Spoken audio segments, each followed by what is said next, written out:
So everybody, welcome to, I think it's our, I know it's our sixth conversation on anthropology, sponsored by Vilnius University and the Society for Anthropological Sciences, Eurasia. The title of the talk of the conversation is Generating Anthropological Insights about Power from Fieldwork Among Children. And one of our speakers, Kristian Garthus-Niegel, was kind enough to produce this wonderful little cloud picture for us. Okay, so let me start with a brief introduction into our two speakers today. I'm pleased to introduce two young scholars in the field of education and anthropology. I was an external reviewer, if I remember correctly, and if I can say this informally, to Kristian's PhD dissertation. What I remember most was that he wrote with a sparkling, intelligent energy, reminiscent to me of a jazz musician who takes some tune and both gets at its essence and also just riffs off of it, and it blossoms into its multiple variants of the original song. So that gives the listener, or in this case, the reader, new musical or intellectual adventures to experience and ponder.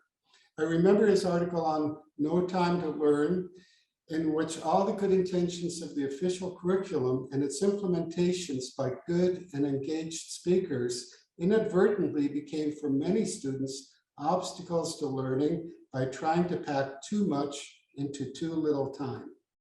Theoretically, Kristian's work relies on the interaction between cognition, culture, and power as organizationally distributed by institutions.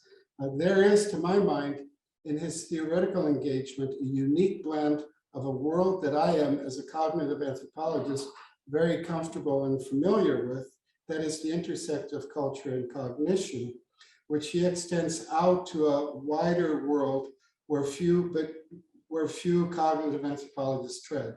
That is the study of power. Very seldom do cognitive anthropologists study power, which is one of the main things, of course, as we all know, that socio-cultural anthropologists, that's central to the study of most socio-cultural anthropologists. So his concern was to put his research to practice rather than to publications. And he makes this unusual triad of culture, cognition, and power as a result of his concern with applying his research into an inevitable triad. Okay, I've only recently come to know Maija in her role as an active and important member of ENPA, the European Network of Psychological Anthropologists. She is in charge of running the association's blog, and she was instrumental in helping organize ENPA's first conference in June 1st and 2nd of 2021. It was quite successful. We had 20 panels. The editor of Ethos attended and gave good advice for an hour at least on how to publish an article for Ethos. There were 2 keynote speakers, a movie screening, and an open mic session on COVID. That went really wonderfully. She is conducting her research in 2 geographically distant places, Santa Maria, Colombia, and Helsinki, Finland. She has recently finished collecting her data from Helsinki and hopes to start her research in Colombia, in Santa Maria, as soon as she can. She has and will use long-term ethnographic methods in the schools and homes of children. Her aim, reminiscent of the New Zealand anthropologist Christina Torin, is to see how children learn and implement hierarchy into their own relationships. That is, how do they transport, remold, and reenact the hierarchies they experience in everyday life into their own sense of self and into their own social interactions. She notes that there are 2 types of hierarchies, one that rests on fear or dominance, and the other one based on virtue and merit. Which mode of hierarchy children choose to emulate and internalize then becomes quite important. Besides ethnographic methods, she also uses experimental methods that come from developmental psychology. How she combines and uses these methods to explore the way children learn to distinguish different types of hierarchy and which to emulate will be made clear today in her discussion.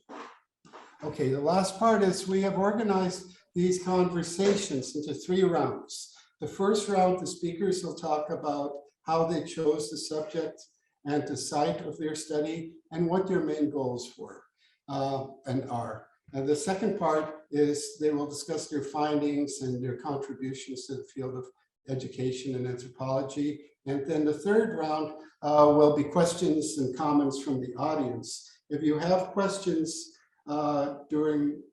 you may want to send them to me in chat, or else we can hold until the end of the first 2 rounds and raise your hand and ask questions then. Okay, so we'll begin with Kristian. Right. There you are. Yeah, can you hear me? Yes, I can. Brilliant. Yeah, thanks, Victor, for this very, very kind introduction. Let's see if we can live up to all of it. It's also nice to be called young after passing 40, so I'll take that as a nice compliment. I'm in my 70s, you're young. All right, yeah, it's all relative, right? That's great. Yeah, and perhaps as a note, I've been out of academia since 2019, so please have to excuse me if my academic habitus is a little bit rusty. I'm currently working in Germany in an NGO and kind of on issues of refugees and migration in Europe. So I'm currently much more active and applied than what I used to be working on education. Let's see, but I hope still this work can be interesting to you guys and perhaps you'll have some interesting discussions. Also, I would like to thank the Institute of Asian Transcultural Studies at Vilnius University and also the Society of Anthropological Sciences Eurasia for the invitation for this talk. I'm very happy about that. And I think my first part is going to be relatively short, where we are kind of talking about how we got into the field and how we chose the research topic. But perhaps if you find it too short or too undetailed, please save your questions and we'll see if we can get more into the details. That's you need to.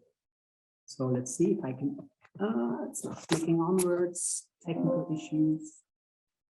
Here we go.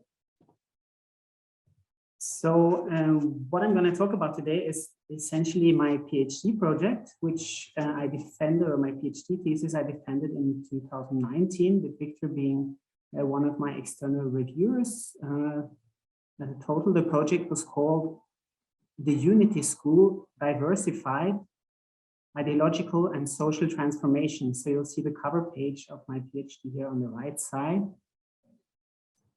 And on the left side, bottom left side, you'll see a picture. This is the principal in one of the schools where I did my field work. And this is also one of the schools. So yeah, to give you a little bit one look at how it looked where I was doing my field work. Just as a note, this picture and later pictures in our presentations, I opted for not taking photographs during my fieldwork, at least not of informants, because that would have made things ethically also a bit more complicated. So the pictures you'll see, they are real pictures from classroom settings in the field where I was working, kind of depicting what I was also observing, but they are rather publicly available pictures, just so that you're aware of that. Yeah, I got into this project as a part of a large research team called SIMCUR. SIMCUR is an abbreviation for Social Integration of Immigrant Children, Uncovering Family and School Factors Promoting Resilience. So this was an EU-funded research program, was funded from 2009 to 2014, and mainly most of the principal investigators here, and it was combining different countries. We had Norway in there, we had Germany was in there, and also Netherlands. And all the principal investigators were developmental psychologists. So this was really actually much more a large-scale developmental psychology project. where the principal investigator in my site in Norway, she also had good experience from working with anthropologists on issues of culture, which I find is very sensible, but it is an attitude that is not always there among psychologists. So in this case, I was sort of a little bit the odd researcher in this whole team. Otherwise, they were very much resting on quantitative surveys of experimental methods, kind of techniques and methods and approaches that Maija probably can explain in a lot more detail than me, what the virtues and the possibilities of these methods are. However, my PhD project within the SIMPER program was rather a pretty classical anthropological one, social anthropological one, that is to say, that is, I based myself basically or mainly on long-term or prolonged participant observation ethnographic fieldwork. So what I was curious to look at qualitatively or through the ethnographic lens was how migrant children, or not only migrant children, but children descending from migrants, or second, third generation children, cope with transition from kindergarten to school in Oslo, in the Norwegian setting, particularly. And correlated to that question, and it's sort of also the fieldwork in itself and the research kind of pulled me in that direction. I started studying more and more, not just the migrant children themselves, but the institutional context that received them. And very briefly summarized here, and I'll go in more depth into this later, you could say that what I found was we had the tradition of universalist education dominating kind of Norwegian educational history. At this point, blending in with more global neoliberal education trends. So you had kind of like a mix of traditional Norwegian education traditions with these new global trends and acquiring its particular expression, I would say, and we'll hopefully also be able to show this later, getting a particular expression which kind of defines how the children that I studied, the migrant children, also what their transition qualitatively actually looked like when they started school. Yeah, so basically I did in total 1 year of participant observant fieldwork at first grade level in some schools in districts of the eastern part of Oslo that has very high or big populations of immigrants or immigrant origin people. And I accessed these schools principally just by contacting them via letters and presented my project, my intentions. And yeah, I was usually accepted in the schools. They didn't seem any problem so far, but I made sure to write all the parents' consent letters that they would be on board, or basically I used negative consent letters. So I informed all the parents in the classes I was studying about my projects and that they should report if they had an issue with what I was doing. So to spare getting consent from everyone, which worked out. There were no objections from any parents. And I think I sent off surely somewhere close to 100 letters to houses. So I'm not sure why no one complained. Either I presented it in a convincing way, or it's well known that Norwegians tend to be pretty trustful from nature. So perhaps this also played in, at least. It was relatively easy to get access to the field, I would say. Now, of course, it adds some weight when you're part of a big EU-funded project. Of course, adds to the seriousness of the project, I guess. Yeah, so to avoid any ethical problems, like I said, I chose not to use film or photo, which in retrospect, I would perhaps wish could have had many benefits to have some more hard visual footage. But anyways, I had to live with this in my analysis, not having this type of materials. And apart from the field work, I also spent quite a lot of time investigating the policy context of my field. So that means I've been digging through thousands and thousands of pages of policy reports, of consultancy reports, of and not just contemporary, but also back in time, way back until the 1970s, to really get a grip of the political context of Norwegian education, and also in particular investigating aspects of multicultural education methods. So some of you will surely be familiar with the big discourse or discussion in education, how to accommodate people or children, pupils with a different cultural background, different linguistic backgrounds. And there are various methodological approaches that have got sway and lost sway over time. And I've also identified how these types of multicultural education approaches have played out across Norwegian policy discourses.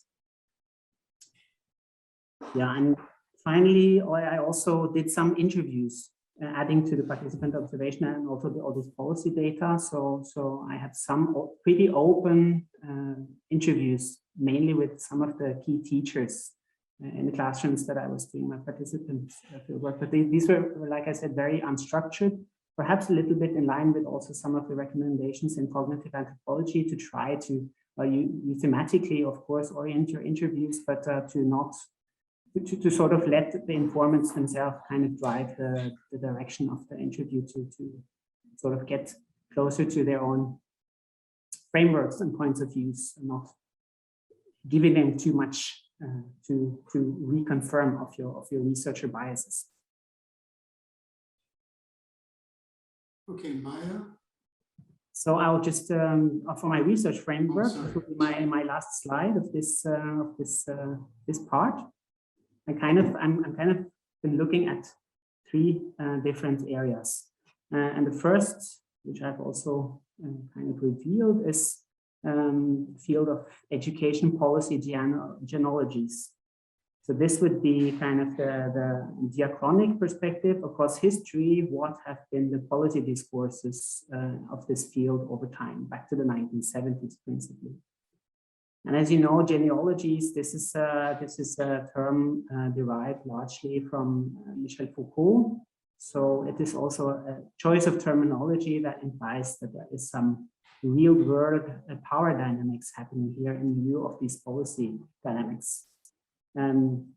Second area, more synchronic point of view, basing on my fieldwork data, I'm kind of posing the question to which extent you can understand pedagogic methods as a kind of technology of power. Again, you might smell the scent of Michel Foucault.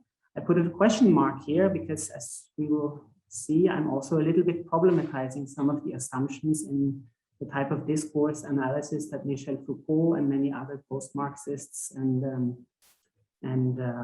postmodernists tend to think about power and culture. So, but still, I think, and I will try to explain also, I think the technologies concept has some virtue, though it needs to be refined and thought thoroughly through, I think.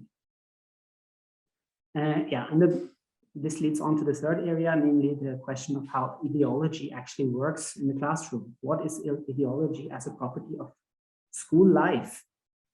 And you will see that I'm kind of contrasting the neo-Marxist tradition, which is perhaps the tradition that has written the most about power, which has the most elaborate theories of power, with more cognitivist approaches, in particular approaches from cognitive anthropology, where power has been very, very sparsely studied, as Victor also mentioned in his introduction, though leaning on my supervisor, who I'm not sure if he's with us today or not, Halvard Vike, who's a professor in Norway. He has been giving some very good advice, I think, on how to draw on cognitive anthropological insights to refine and improve on the neo-Marxist analysis of power dynamics, not just in education or in my field, but I think these are also, he's pointing towards quite general and fundamental points to the study of social power. So I'm trying to, follow his inspiration by way of this case study, and you'll have to be the judges of whether it makes sense or not. Yeah, so I think I'll end my first introductory part at that point. Hope you've gotten a fairly good grip of what I've been doing in my PhD, and I will hand on to Maija for her introduction. And I will stop sharing my screen now, so that you hopefully can get your presentation going. Thank you, Kristian. Yes, give me one moment. Okay, I think that is imperfectly centered on my presentation. Perfect. Hi, everybody. I'm Maija, and thank you very much to Victor for the introduction and the invitation, and of course to our hosts, and to Kristian for starting off this session. I'm going to make that smaller. Sorry. Unlike Kristian, I am probably going to focus a bit more on this first part, since I'm very much in the middle of my field work, and have a bit more to say about the kind of practical things than about any findings or smart analysis that I've done. So my project is a comparative study of children's understandings of social hierarchies in Finland and in Colombia. And I think one of the questions that Victor asked us was kind of, why are we studying children, and why in this way, why this project? And so my project very much grew out of both my own personal experiences, working in schools and community projects, particularly in Colombia, but also in several other places around the world, and including in the UK where I grew up. And I've just always, it sounds a bit cheesy, but always been interested in children and enjoyed working with them. So it kind of made sense from a personal perspective for me to want to carry on doing that.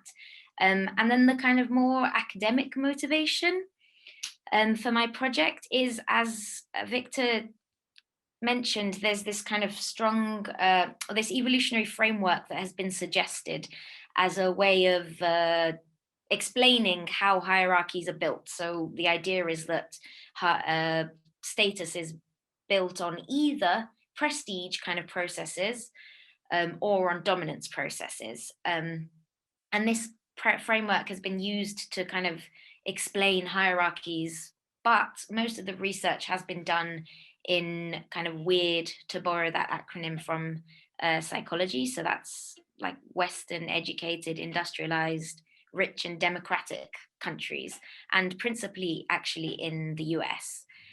So a lot of research using this framework is already done in the US. And so I kind of wanted to maybe not necessarily challenge that, because it might turn out to be true and found also in Colombia and in Finland, but just to sort of explore it in other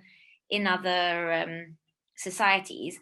And I'm also very interested in children as kind of active constructors of their own worlds. So not this idea that they just like look at the hierarchies around them and they imitate them, but also that they kind of create their own social systems and social networks, and that is something that's fluid and changing.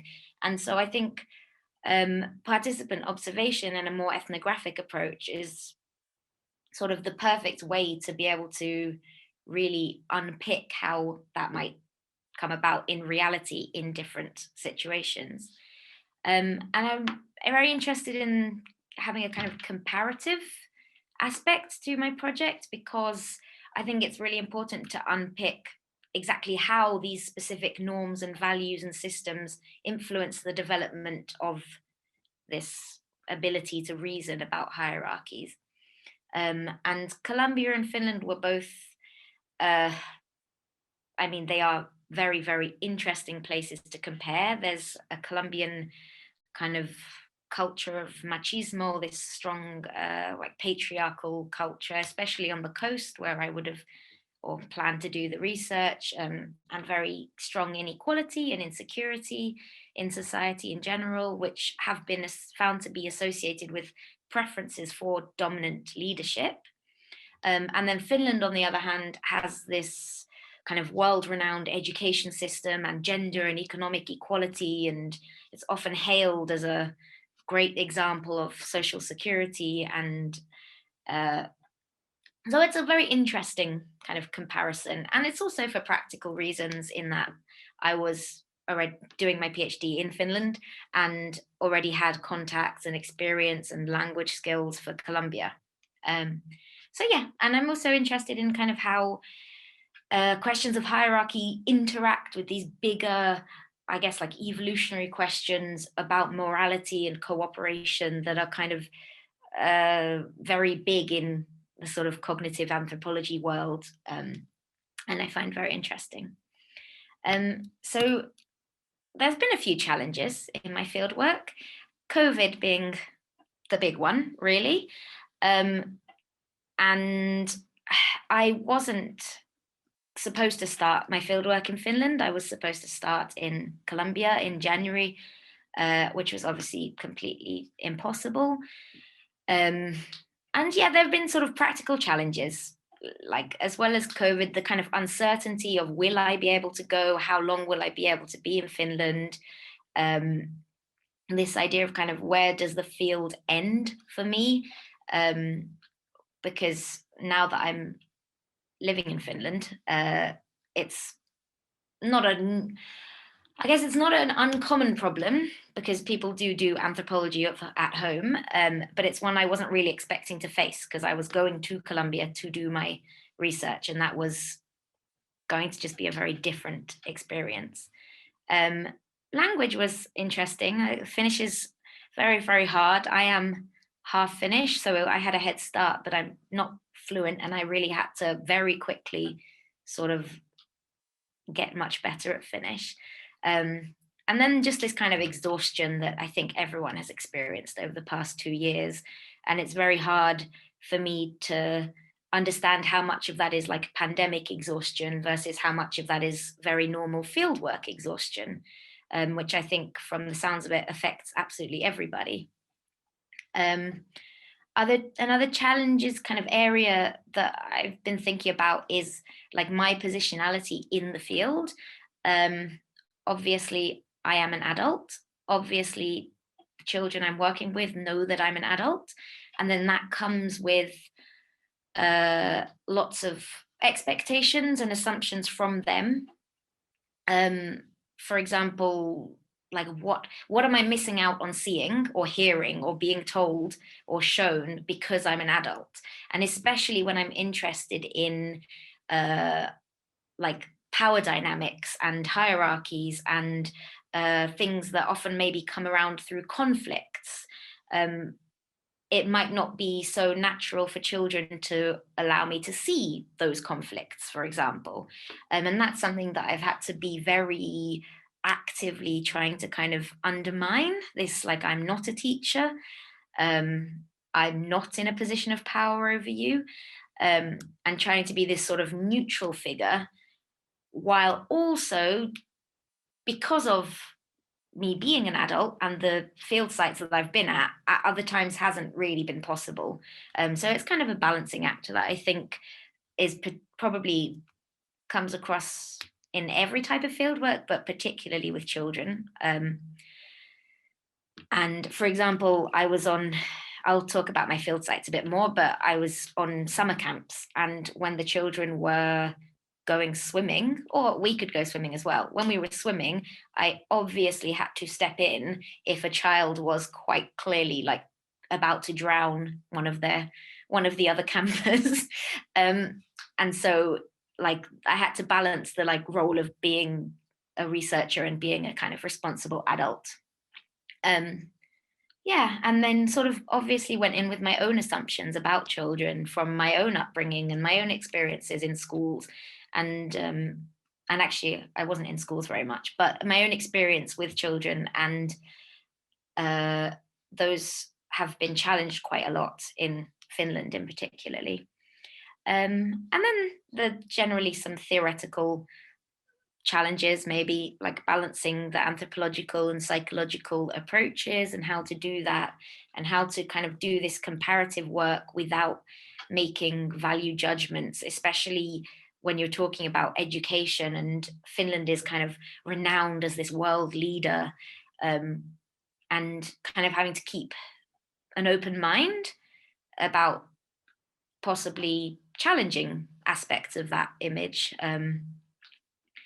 And yeah, basically, and kind of very aware of this kind of current trend of decolonizing our anthropological practice in particular, and sort of actively looking for ways to do that, which I will mention a bit later as well.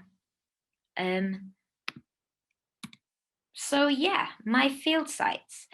The chaos of this slide is it's purposeful, and it's supposed to represent the chaos that has been my field work, because I was supposed to start field work in a school when I switched to my plan B of field work in Finland. That was initially supposed to be in a school, because we thought children's school, and that obviously I wasn't allowed into schools. I had to get permission from several places, and every single one said no. Maybe things have been different in other countries, but in Finland, even like parents weren't allowed into schools. They had to drop off the kids outside and things like that. So there was no way I was going to be allowed in. So then I had to kind of think up some alternatives, and definitely did what I would say is patchwork ethnography. I feel like I've been everywhere and anywhere that has to do with children in Helsinki in the past year.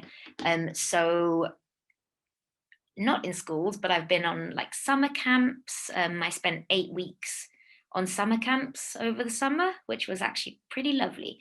I've been in after school clubs because they were more flexible with allowing like outside people in. I've been to to children's birthdays. I've been with a handful of families, I guess 5 or 6 families that have let me visit over the year. So I've built up quite a strong relationship with them. And so I've been at like birthday parties and on like trips with them, for example, to Hoplop, which is this big adventure center for children where they run around screaming. And I've also been kind of dabbling in online participant observation, ish, kind of looking on community and parenting groups on Facebook. They're very popular here. And I tried some kind of daily diaries interviews via Zoom with parents. But yeah, so just trying to make the most of what was available, which kept changing. Like I had a nice weekly slot arranged at a local library to go to some of their children's sessions, and then they shut down and things. It's been a very process that has been changing a lot. And obviously really had to think about kind of ethical considerations, because if I had a cold, I missed out on like a few days of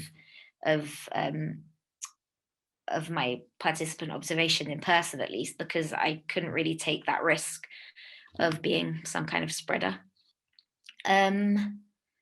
So yeah, and in the end, not being able to be in a school was possibly really good, because I think summer camps and after school clubs have maybe given me more freedom. Like the children are in a less controlled context, and the rules are much looser, and they're a bit more used to running wild. So there was a kind of silver lining. I wouldn't have even considered it if it wasn't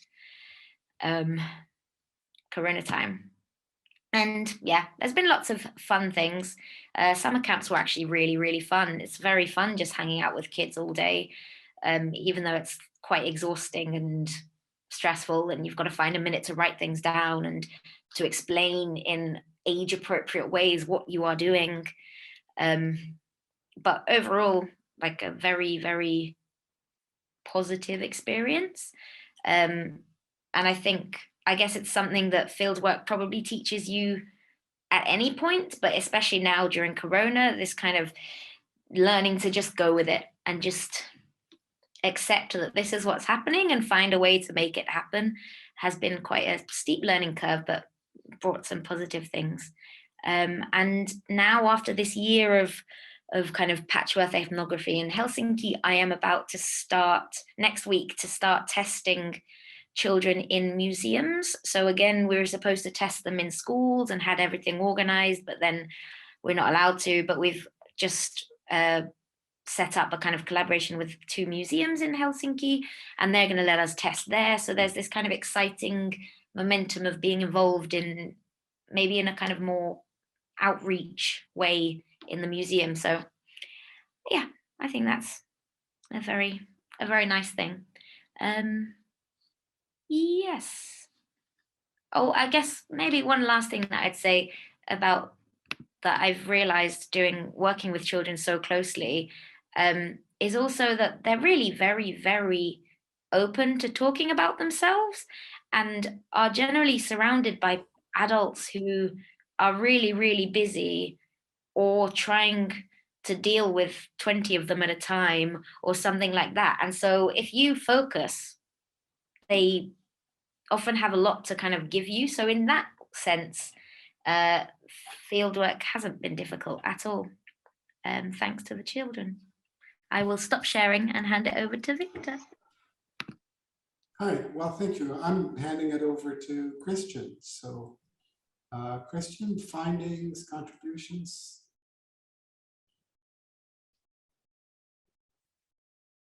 And remember, if you have questions, please just send them to me in a chat or wait until after both speakers have finished the second round. Kristian? Do you see my presentation now? Yes. At your end? Yeah, that's correct. So it's really interesting, Maija, to hear you talk. I realize I made my fieldwork sound very easy peasy. Of course, I perhaps should have gone into more details. First of all, I mean, I'm very happy now that I hear you talk that I didn't do my fieldwork under a pandemic situation. For participant observation is really, really to be in contact with people. That's kind of alpha omega. So, wow, I'm sure this is a situation, a context which is really troubling many people here in the round, also not just yourself. So I was lucky to miss that one. Yeah, you said something about positionality, so perhaps I should mention this also. There are some significant differences to how we construed our fieldwork, so I thought maybe just a few notes on that. My fieldwork, which is perhaps also a limitation, I don't know, it has at least some limitations associated to it, is that I was very, very myopically focused on what's going on in classrooms. I did also hang out in the school ground, in the teacher rooms, and in staff meetings, and also in after-school clubs. But sort of, I never really followed the kids much around, at least not outside of school, which would have surely given other types of data that could have also certainly been enlightening. So as I so easily got access, I spent mainly most of my time in structured educational settings. And that, of course, marks the output of my research. And I think my person, I was mostly taken as a teacher's assistant without presenting myself in this way. But I had prior experience from quite some years working as a teacher in various schools at various levels. So I kind of know a little bit the habitus of these elementary school classrooms. And I never really tried to keep myself completely out of it. Like you say, Maija, you have all these situations, you're an adult in the room, and you have all these situations occurring spontaneously. And the room, the field expects you to act as an adult. And to some extent, you have to respond, like you say, when a kid is about to drown in swimming class, you can't just stand there and say, I'll take notes. And similarly, I sort of supported and assisted the teachers a little bit, but always in a very, very withdrawn manner. And I always had my notebook around, so I would often be observed sitting and making notes, which also, of course, relativized, I think, how I appeared as an adult in the eyes of the kids and also the teachers. And also, I did not really attempt too much gathering data about the children's experience. Like you said, I think, I mean, talking to kids, they are usually quite open, but of course, they will tend to talk to you as an adult. And I think, and you will see this also from my results, that I was much more interested in how the kids coped, reacted, behaviorally to the structured educational context that they were placed in. They didn't have a choice. I mean, you have to go to school, you have to go to first grade, and then they encounter an institutional context, which is very, very heavily laden with behavioral norms, how you're supposed to conduct yourself, and how the kids kind of adapted to all the expectations of the classroom as a social institution in their behavior was kind of more what interested me than how they experienced it, what kind of imaginations they construed around it. So that's also perhaps another differentiation between our research focus. Okay, but I think it's perhaps getting abstract. Let's get a little bit into more details. And I'm in the lucky position that I can also present some results since my work is already kind of, at least in this form, finished. And I mentioned earlier that I kind of addressed my research topic in three angles. And the first one was the historical one, or the genealogical one. So just a few notes on this policy context across time. So as I said,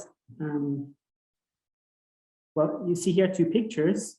It's kind of the deep past and kind of the present, or perhaps at least the present a couple of years ago when I did my field work. So the picture on the left actually just meant to point to the fact that the Norwegian education has pretty dark past, as surely many national education systems have. This is a picture from the 1920s, I think, in a class for Sami children, indigenous population of Norway, North Norway, who were exposed to quite heavy assimilation policies around those times, kind of eradicating their cultural heritage, and that they had to learn Norwegian.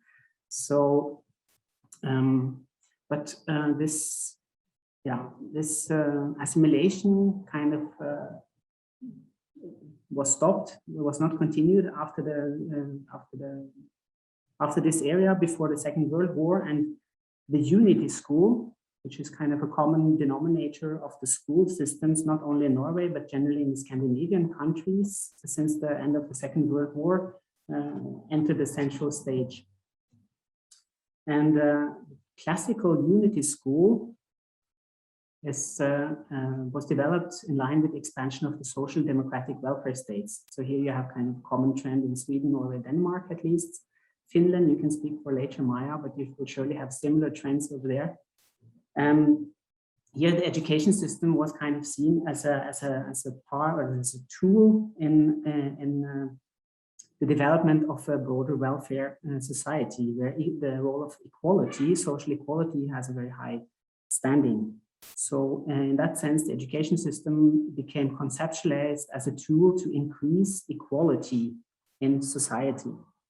And in the early phase, that's expressed amongst other in measures called, or that might be named positive discrimination. That is, it's okay for schools to discriminate particular groups if they are somehow disadvantaged. So you saw this, for example, in special eds starting in the 60s, 70s in Norway, that you had quite some special programs and resources allocated for special eds pupils, also that these should be more integrated in common classes to kind of have contact and interact with other pupils. Type of integrative also purpose of the positive discrimination of special eds pupils.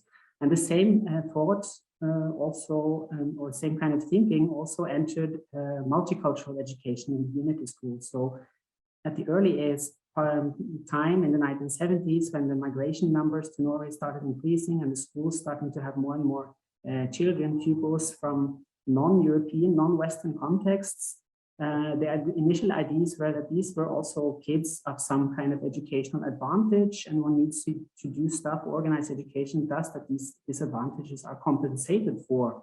And the special measures you had in the early parts of unity school, multicultural education thinking was mother tongue instruction, of course, so classes for mother tongue instruction.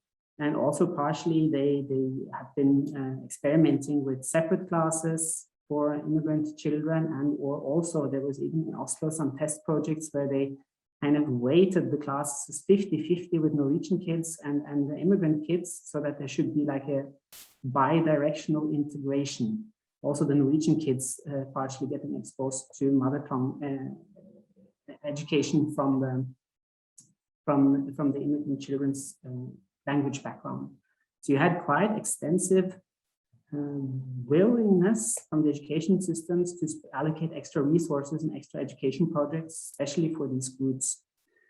This trend turned very much in the 1990s, where you had, as a reaction to globalization, you see this, it's been written much about this in the general literature, that many states across Europe, across the West, entered kind of a conservative reaction to globalization forces in the 1990s. And in Norway, you saw this in the education system, with the politicians' policy more and more returning to seeing school as a transmitter of the Norwegian national heritage.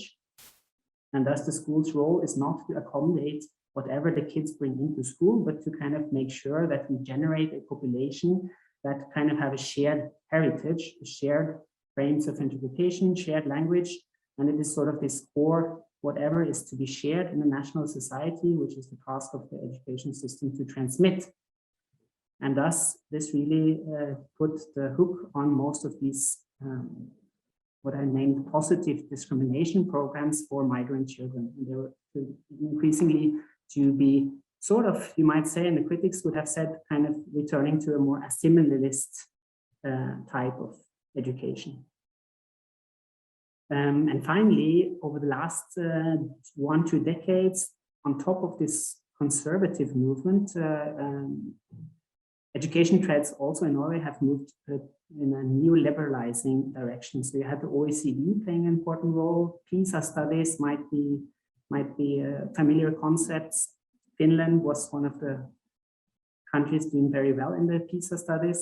I seem to remember everyone looked to Finland to see how do we do education, because they are such champions in the PISA system, at least when they came out around the 2000, when they really got lots of media attention. And the OECD kind of also supporting these PISA tests introduced the concept of the knowledge-based economy. So they're understanding modern globalized states as knowledge-based economy, where really the basic capital, the vital capital of society is knowledge. Yeah, not traditional industrial production, but rather the soft knowledge generated through human creativity and through human learning and so forth and so on. And here again, the education system, the national education system is ascribed with, or they advise that they should serve different roles and different purposes to kind of strengthen national societies in the global competition by educating their populations to become carriers of knowledge, basically. So these trends you see very, very evidently in the Norwegian policy documents from the time. I've mentioned here the PISA shock, which was sort of a trigger. You see here on the right side, you see two female figures. The one on the top, Kristian, she was the education minister in Norway at the time when the PISA results came, and she commented spontaneously at that time, I think, to the results, the mediocre results that Norway had in these tests, that it was like returning from the Winter Olympics without a single medal. So this was pretty shameful. And I don't know, again, perhaps a cultural marking in Norway. We like to think about very many things in sports, winter sports metaphors, and it's of course important to win. So the politicians, Kristian, she was instrumental in initiating what later in 2006 became a reform of the education system, where really all these neoliberal components of the knowledge economy thinking of the OECD was deeply integrated into it. The second figure you see here, Astrid Sanghan, she was the head of the education department in Oslo, and very much also on board with the same kind of thinking. She was head for, I think, close to 20 years in Oslo Education Department, which kind of made the schools in Oslo really the pioneers, the wave crust of neoliberal schooling in Norway. I think that the situation is not quite as stark outside of Oslo as in Oslo in the schools in terms of neoliberal influences. So just a few key traits. And now we are moving a little bit towards what also in a broader theoretical sense should interest us today, namely the question of cultural models. An ideology and cultural model, they might, and I think should be seen as related concepts. The question is, how are they related? We'll get to that. But let's, for simplicity, purpose of simplicity, treat this first as kind of ideology and kind of try to identify the core traits of the knowledge economy unity school, the neoliberal approach to education, as it was expressed in policy discourses in Norway. So first of all, one tends to conceptualize pupils and teachers and schools as lifelong knowledge enterprises who serve broader political economic aspirations of globalized national societies. So in a sense, this knowledge enterprising through the individual agents of the education system serve the ends of the broader collective good. And schools, by transmitting instrumental skills in combination with the ability of learning to learn, they generate human capital, which is kind of the essential produce of the knowledge economy society. So instrumental skills.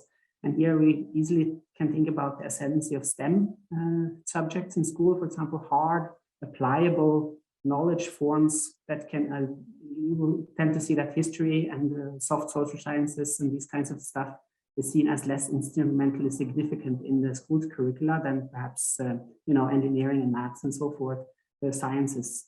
And learning to learn is basically the metacognitive abilities. You will see this also in what I'm going to later present, that it's not enough just to learn these skills. It's also to have the metacognitive ability to review and to reassess and to reevaluate your own learning so as to improve the speed and efficiency by which you process information. So in a sense, there are also some computer metaphors here in how we view learners.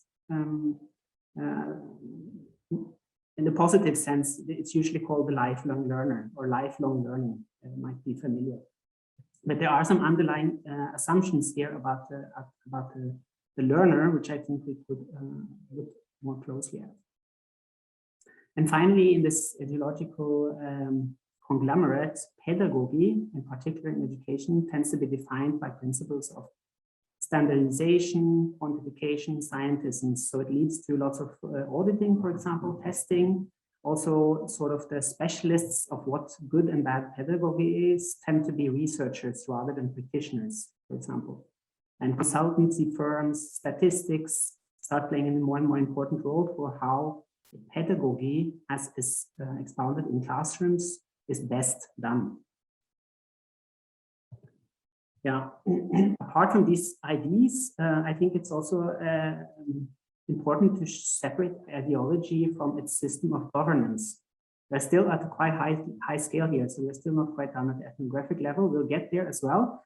But ideology tends to be or become ideology because it's able to sustain itself through something which happens beyond the very ideas. And that tends to be on a larger scale. I would say that should be the systems of governance that support and legitimate and implement these ideas across social fields. So what you see here with the neoliberal trend is that, first of all, you stop consulting only educators on education policy. You start involving non-educationist stakeholders in policy reviews. So you have artists, economy and business people, health personnel, media people, law people, think tanks, consultancy firms, and you can make this list very long of agents, people, actors that are included as stakeholders and can transmit opinions about how education in Norway or in any country should be organized. And this, of course, will take away the power to define what education is from the profession itself. Education is profession. And then, which is typical in much neoliberal governance, the educational management or the management in general is delegated downstream.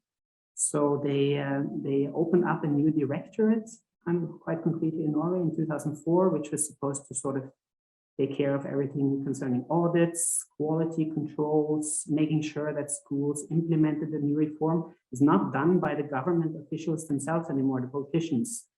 It's rather put down to a mid-level bureaucratic agent, which is much more difficult for critical voices from below to attack, because when schools criticize what comes from this educational directorate, let's say we are unhappy about the tests, we are unhappy about this, that, or the other method that you want us to use, well, the directorate will tend to say, hey, we didn't decide this.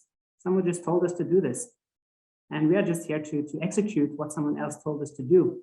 So the decision makers, the educational decision makers are removed from the front line. It's more difficult for the schools, the low level, to resist due to this managerial shift to the middle. And this is not special to education sector at all. And this has been investigated and found countless times in all kinds of fields across lots of countries, this skew towards mid-level bureaucracy. And finally, it's kind of solved with a rhetoric that now we are decentralizing decision-making power. Someone says, hey, schools, you can sort of define a little bit self how you make your curricula, you can define a little bit self what kind of methods you use, whatever, it doesn't care, you can decide it yourself, but we're going to come with our audits on a regular basis, and if your numbers don't show up as we want them to show up, we'll have to do something, then you're not doing your job. So it's kind of forcing the bottom level, the front line into complying to the recommendation of the top, because these techniques and systems, tests, they tend to generate exactly the output that is needed to fulfill the mandate that you have been given.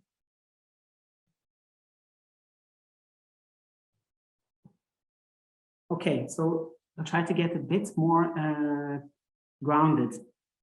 Let's go down to the field setting.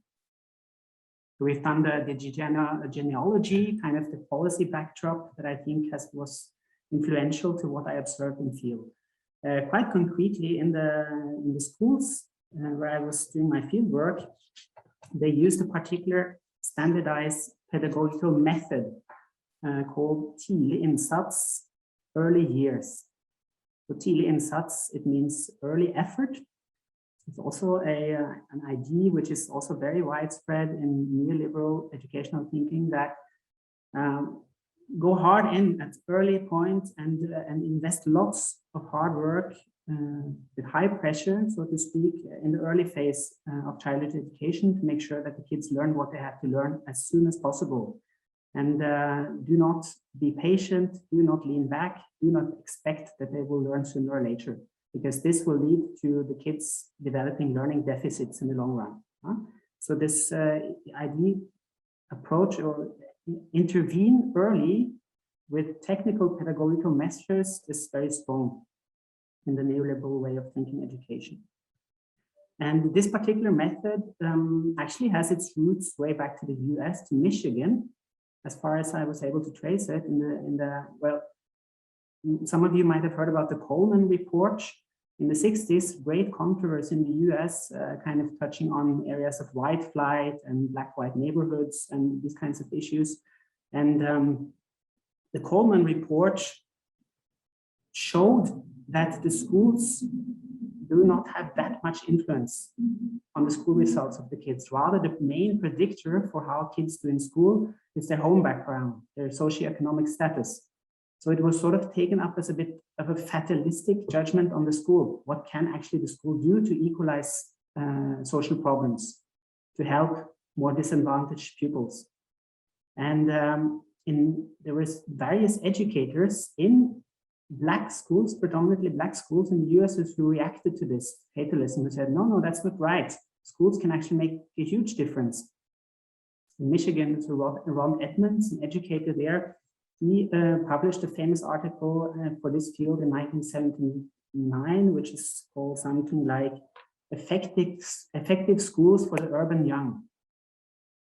And this is kind of the platform or the basis, I think, for the method that I ended up studying in Oslo, the Tidlig-innsats early years. It wandered across the English-speaking world, the approaches launched by Ron Edmonds in '79, to the English-speaking world, to Australia in the late 1990s. They developed a program there in New South Wales called the Early Years Literacy Program, also in the context of trying to help schools with many kids with indigenous backgrounds or migrant backgrounds. So it had a clear link to kind of disadvantage kids who are disadvantaged because of perhaps ethnic backgrounds.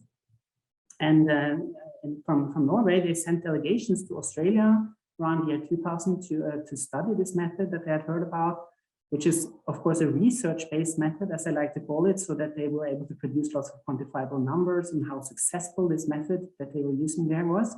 And the Norwegian education bureaucrats were impressed and took this method to Norway. So it was first implemented in 2002 in Stavanger on the west coast, and then later in Oslo in 2008. It was recommended from the Oslo Education Department. It was not, of course, not mandatory, but I think as far as approximately half of Oslo's nearly 200 elementary schools chose to implement this method. So you had a team of trainers touring the schools and teaching the teachers how to use this method in their classrooms. So it was really lots and lots of kids and teachers who were exposed to this method. And I don't think the teachers themselves chose to implement the method. I'm pretty sure, or I know pretty well, that this was rather made from a local school leadership level, because it was reputed to create good effects in quantitative terms. So of course there were incentives for the leadership in local Oslo schools to implement these methods to improve their numbers and thus make a good face or a good showing towards the Astrid Sanghan and the Oslo Education Department, who I mentioned on the last slide. So this is how Tidlig-innsats early years classroom looks like. And this is really the setting where I spend hours and hours and hours and hours observing my fieldwork. And so it's a very standardized method. So they are basically saying, here we have a manual. If you implement this manual, do this exactly like this, and all is like, sort of like a cookie cutter. All the classrooms can kind of be the same, follow the method, implement it properly, follow all the manual steps, and you have the best chances to give the best possible school results for all your kids. So the manual, which was then carried through in, I think 100 schools, in Oslo, was this one. They had a 90-minute instructional block, mostly every day through the school years. So it's pretty much all-encompassing and everywhere around. You can't avoid it. And it becomes kind of the central pillar of how first grade instruction is happening. Though there was, of course, other stuff happening, but it was still a pivotal and dominant part of the school day for the kids. So it was timed to 90 minutes. And instead of frontal instruction or anything like that, you'll see that it's very much based around working in stations. So if you look at the pictures, you will see that there are in total 5 stations in the classroom. And the teacher is seated on one of the stations called the guided reading station, where he or she would be doing guided reading exercises or guided calculation exercises with small groups of kids. Then you have the ABC station where one is doing literacy tasks, computer station, using learning programs in the computers. You have a craft station where kids are allowed to do a little bit more crafty kind of stuff. And then you have an individual reading station. So the kids are divided into small groups and rotated around these stations as the central component of this method. Before they are divided into groups, however, they first come together as a whole class and discuss what should be our learning targets of today. And there should be some very practical learning targets. So you would typically have, well, today we are supposed to practice how to write the letter B to be a learning target. So they are kind of defining and negotiating. But of course, you will see that usually the teacher gets to define what's actually the learning target. All right, so they set the targets, then divide, start rotating around this classroom, around the stations. and it's minutely timed. So to make the time schema add up, they can only stay 12 minutes at each station. So you would typically see the teachers, they have timers that ring when the 12-minute period is over, and then getting the kids on their feet. And the kids then usually had to line up in front of the next station, wait for a signal, then now you can go and sit and start the activity on the next station. So it's very, very tightly organized and timed, and very disciplinary type of interaction going on in these sessions. So when this whole station phase is finished, they would then again be gathered to evaluate how well they think the learning targets have been achieved throughout the day or throughout the session. So in the third point, you have this meta-cognitive point of view where one is supposed to investigate one's own learning. It's kind of the idea of this manual. Point 1 to point 3 is cultivating learning to learn, assessing your own learning development. And point 2 is basically instrumental skill transmission as fast as possible. You know, kind of pack as much as possible instrumental learning into as little as possible time. This is thought to be a very effective means to stay on target. In sum, what this method implies is that you have a very meticulous routinization of classroom life. And you see some pictures down here, which are not my own pictures, but they are pictures from such classrooms from Oslo, which are publicly available. So you'll see a little bit how it looks in these classrooms. Yeah, so I wrote one article where I focused on the social impacts of this method, which is the article that Victor referred to. So, Victor, you mentioned, and that's kind of what I focused on. There's lots of mess. I mean, this is an ideal type model. It looks very nice. It's construed by researchers. It's backed by lots of research-based evidence, lots of numbers, and makes it seem very impressive. But the life in first grade classrooms with teachers and kids 5 years, 6 years old tend to be a bit messy to properly fit in to this nice manual method. And also, as a first point, you would see that the teachers themselves find themselves often in a situation of cost pressure, because the method was not very popular among the teachers. Personally, they weren't quite loyal to it. So I was sitting with them and talking to them about this method. We were across the lunchbox or amongst each other. They were often bickering and complaining about the method, and they were saying that, you know, it's kind of pressed on down from above. They have to carry it too. They are worried that it's too stressful to the kids. That kids basically may psychologically suffer from the hecticness of it and from all the commands and corrections and sanctions they have to implement to get the kids to operationalize this method.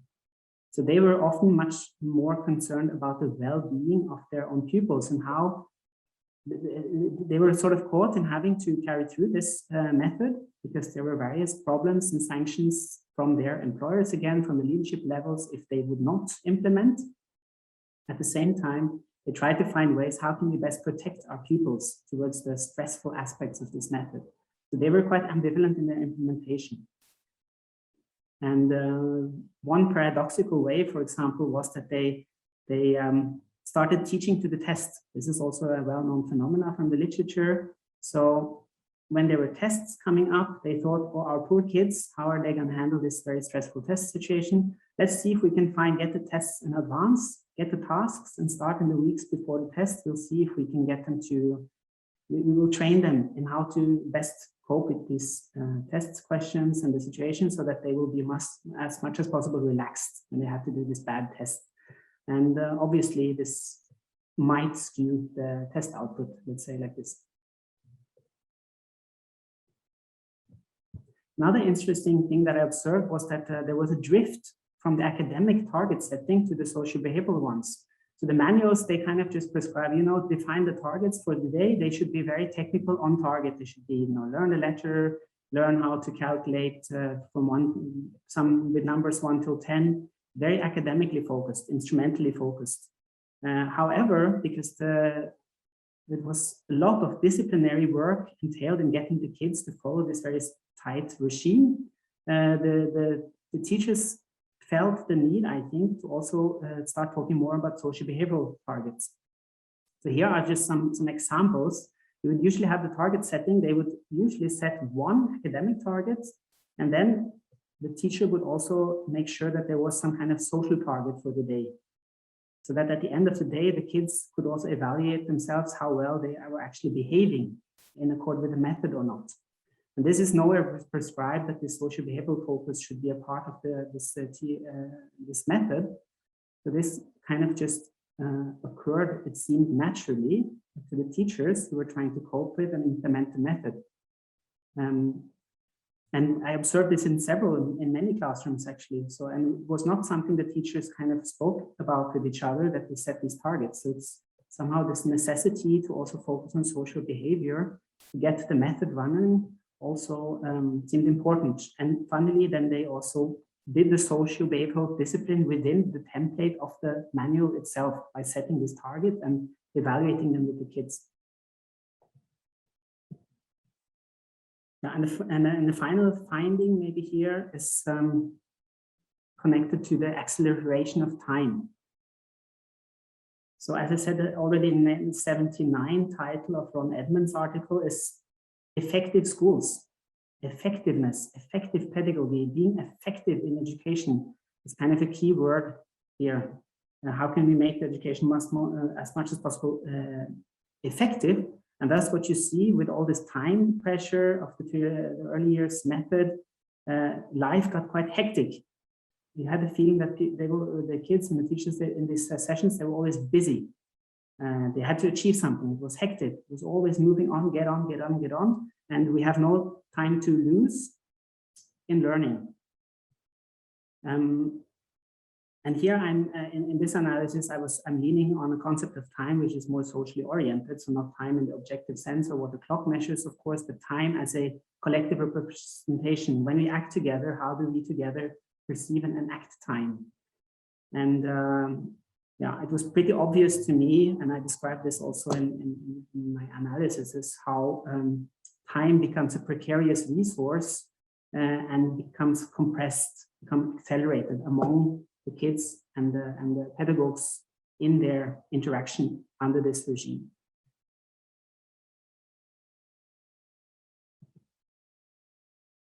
Okay, so I'm getting to my last slide. I'm not quite having time in focus, so I hope I haven't been too extensive here. I wanted to say finally something about some more perhaps fundamental theoretical considerations. In this regards, the topic of cultural models and power. And we get kind of the sense that in this field, there's a lot of important cultural stuff going on. I mean, all this ideology stuff somehow has the sense that these are cultural data, cultural facts. But there's also an unmistakable sense of power here in this field, in all these political and economic backdrops. There are vested interests here, far beyond the schools, that seem to sort of work their influence down on what's happening in school. Also with these institutionalized disciplinary practices and so on. So we have sort of culture here, ideologically as the ideology aspect. And we have, on the other hand, we have the power aspect. Is someone trying to say anything? No. Okay.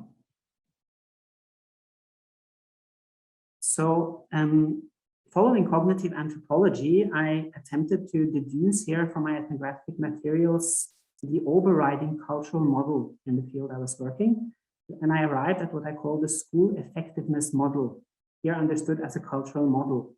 I will not outline all the basic theoretical underpinnings of the cultural models concept. I would assume that in this round, one is fairly familiar with this concept. So the traits, the core traits of the school effectiveness model, as I deduced it, and mind you, I deduced it from ethnographic data as a participant observation data, basically. So this might be a point of discussion whether that actually is possible or whether one needs to use other methods. But the core traits would be, in my view, the tight organization of pedagogic interaction around academic skill targets, high learning expectations to all kids, and maintaining a sustained pedagogic thrust. Then also professional leadership, that is that the teachers, to quite some extent, play the role as leaders in the classroom, and also the place of routinized assessment, recurrent quantitative assessment of the effects of the learning work. So, and like I said, I mean, the data sources are the policy documents, some interviews with the school staff, and the participant observation data. So, and in more stringent cognitive anthropology methods, you would tend to use other methods to deduce cultural models. So there might be a skew here. I'm happy to discuss whether at all it's valid to construct cultural models like this. But if you would accept the validity of this model, at least for the time being, we could examine some more fundamental notions within more critically oriented social sciences about the relationship between culture and power. And in particular, I'd like to highlight here what ethnography, and particularly the method of participant observation over a long time, might reveal about the relationship between culture and power. Because I think ethnography, not understating these other methods of the cognitive anthropological toolbox, has some quite particular virtues in this regard.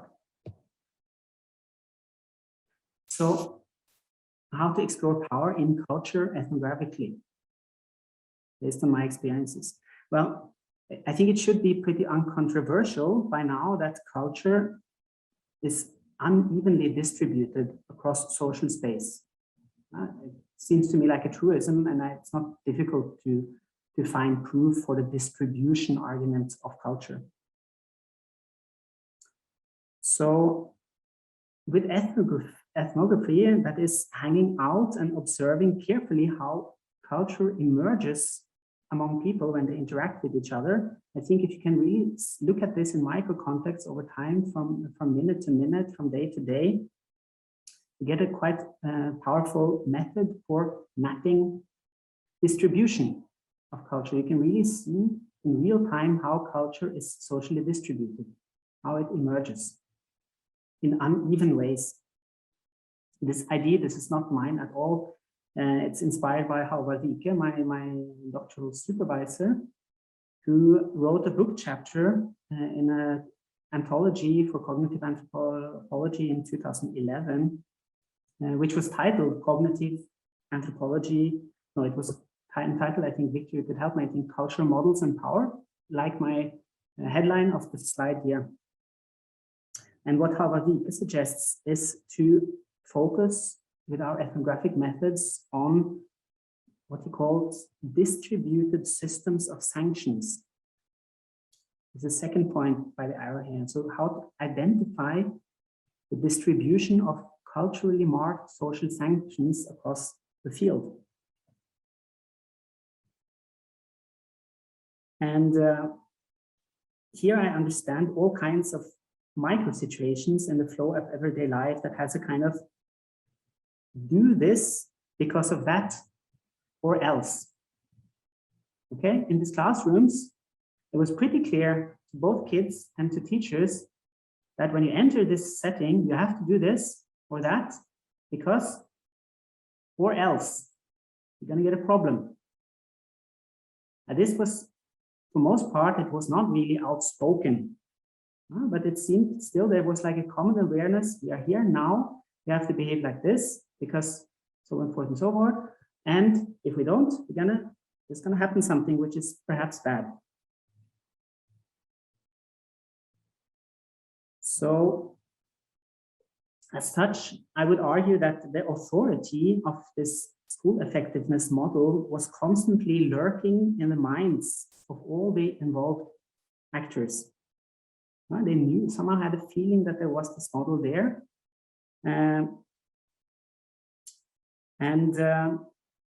This was because they had experienced it. Yeah, I mean, sometimes you would see these explanations and these or else it would come into play now and then. So if a child was not behaving accordingly, of course, the teacher would be on the child right away and give instructions and corrections and explain why and so forth. You have to follow this regime, which would be obviously unpleasant to the child and would be also observed by all the other kids around. So one would, by just being in the classroom and experiencing and learning the different consequences of different kinds of behavior, you would very soon learn how it makes sense to have a pleasant time in this classroom, to behave and to move about. And that's the sense in which it's kind of lurking in the minds. I said it's in the 8 actors' awareness. I mean, you could see it was not the only model in the classroom. It was dominant. It kind of defined what was happening, the school effectiveness model. But you would see other models also coming to express in the kids' behavior. For example, not too seldomly, if the teacher turned their backs or didn't pay attention, you would see kids starting drifting off into more kind of play-centered models, oriented on child culture, making fun of things, these kinds of things. So you would see that the kids, they were fully capable to act along other cultural lines than the school effectiveness model, but they had to be careful about it. They had to do it sort of with a subterfuge and hiding, reminiscent here of concept of hidden transcripts from Scott. For those of you who are familiar with his work, peasants in Southern America who are utterly dominated and have the only ways to kind of resist their ideological dominance is through very hidden types of transcripts that are not visible to most eyes.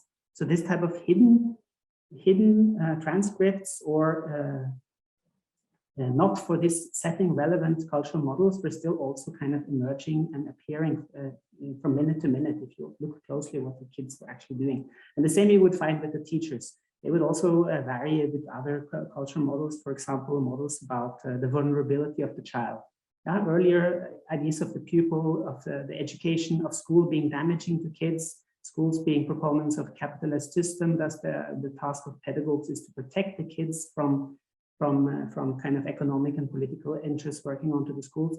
This type of professional ethos, most teachers also had brought with them from their teachers' education.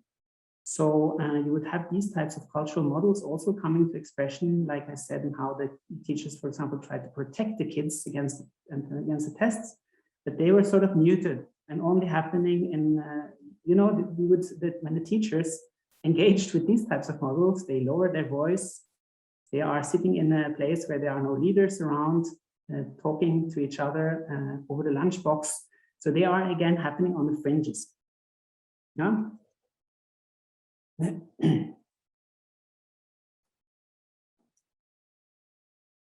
So the analysis here would be through the ethnography, through being there on site, to using participant observation, you would kind of see that in these classrooms there were particular sanction systems that were marked by and also sustaining this social school effectiveness model.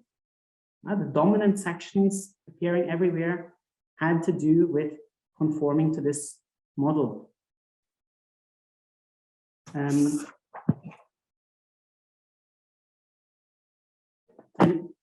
similar kinds of sanction systems you would find supporting the same model, you would find also outside of the classrooms, but the sanctions were different.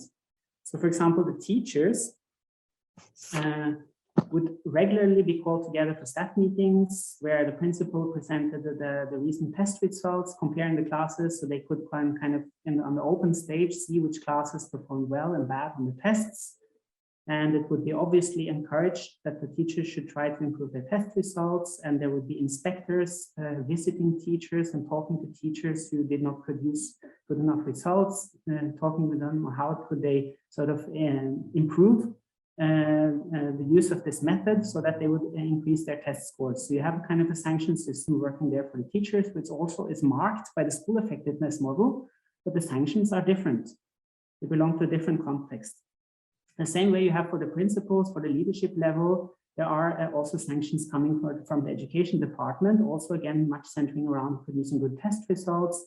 There were discussions and to some extent also implemented that principals producing good results would get other economic incentives, that they will get better paid for better test results. So you had also at these levels, you would have different sanctioning systems that all kind of support and sustain the school effectiveness model. I think this is what Håvard Vike, I hope at least, what he means when he says, let's study systems of distributed sanctions. We have a dominant cultural model, and let's look with our ethnographic methods on how this model is sustained through sanction systems in social life across the field. And you will have a distributions. The sanctions will be variable. And this, the kind of fundamental theoretical point here, I'll end at that note because I probably spoke way too far. So I'm sorry about that. But the fundamental point here, which is addressed, the theoretical point, is the question of dominance versus hegemony. Hegemony is a theoretical concept much used in the critical social sciences, critical sociology, critical discourse analysis, also partly the Foucauldian tradition. And usually as hegemony is applied, it tends to imply that the ideological ideas somehow capture the minds of people.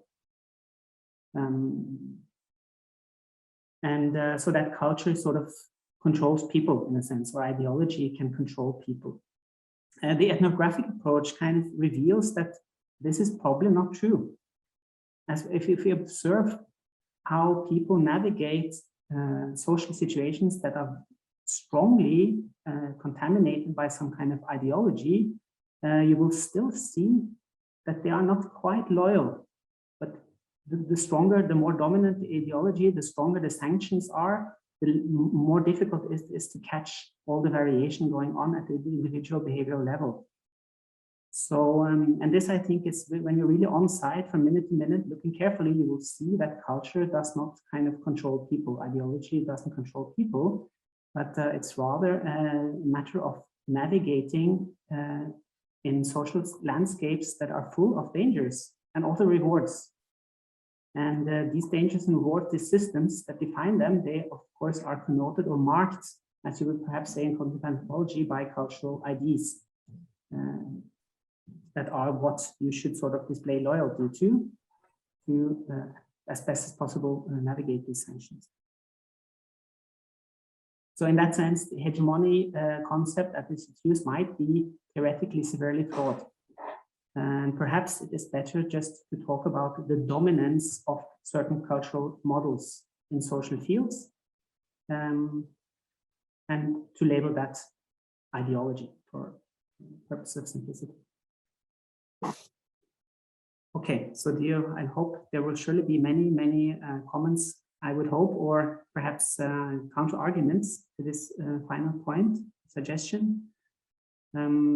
Just end on a few limitations with my study. First and foremost, deducing, like I said, data about what goes on in people's mind with ethnography is not really possible. You need methods. I'm wondering if Maija and curious about the developmental psychological methods might maybe get more on topic of what's actually going on in people's minds when you talk about culture.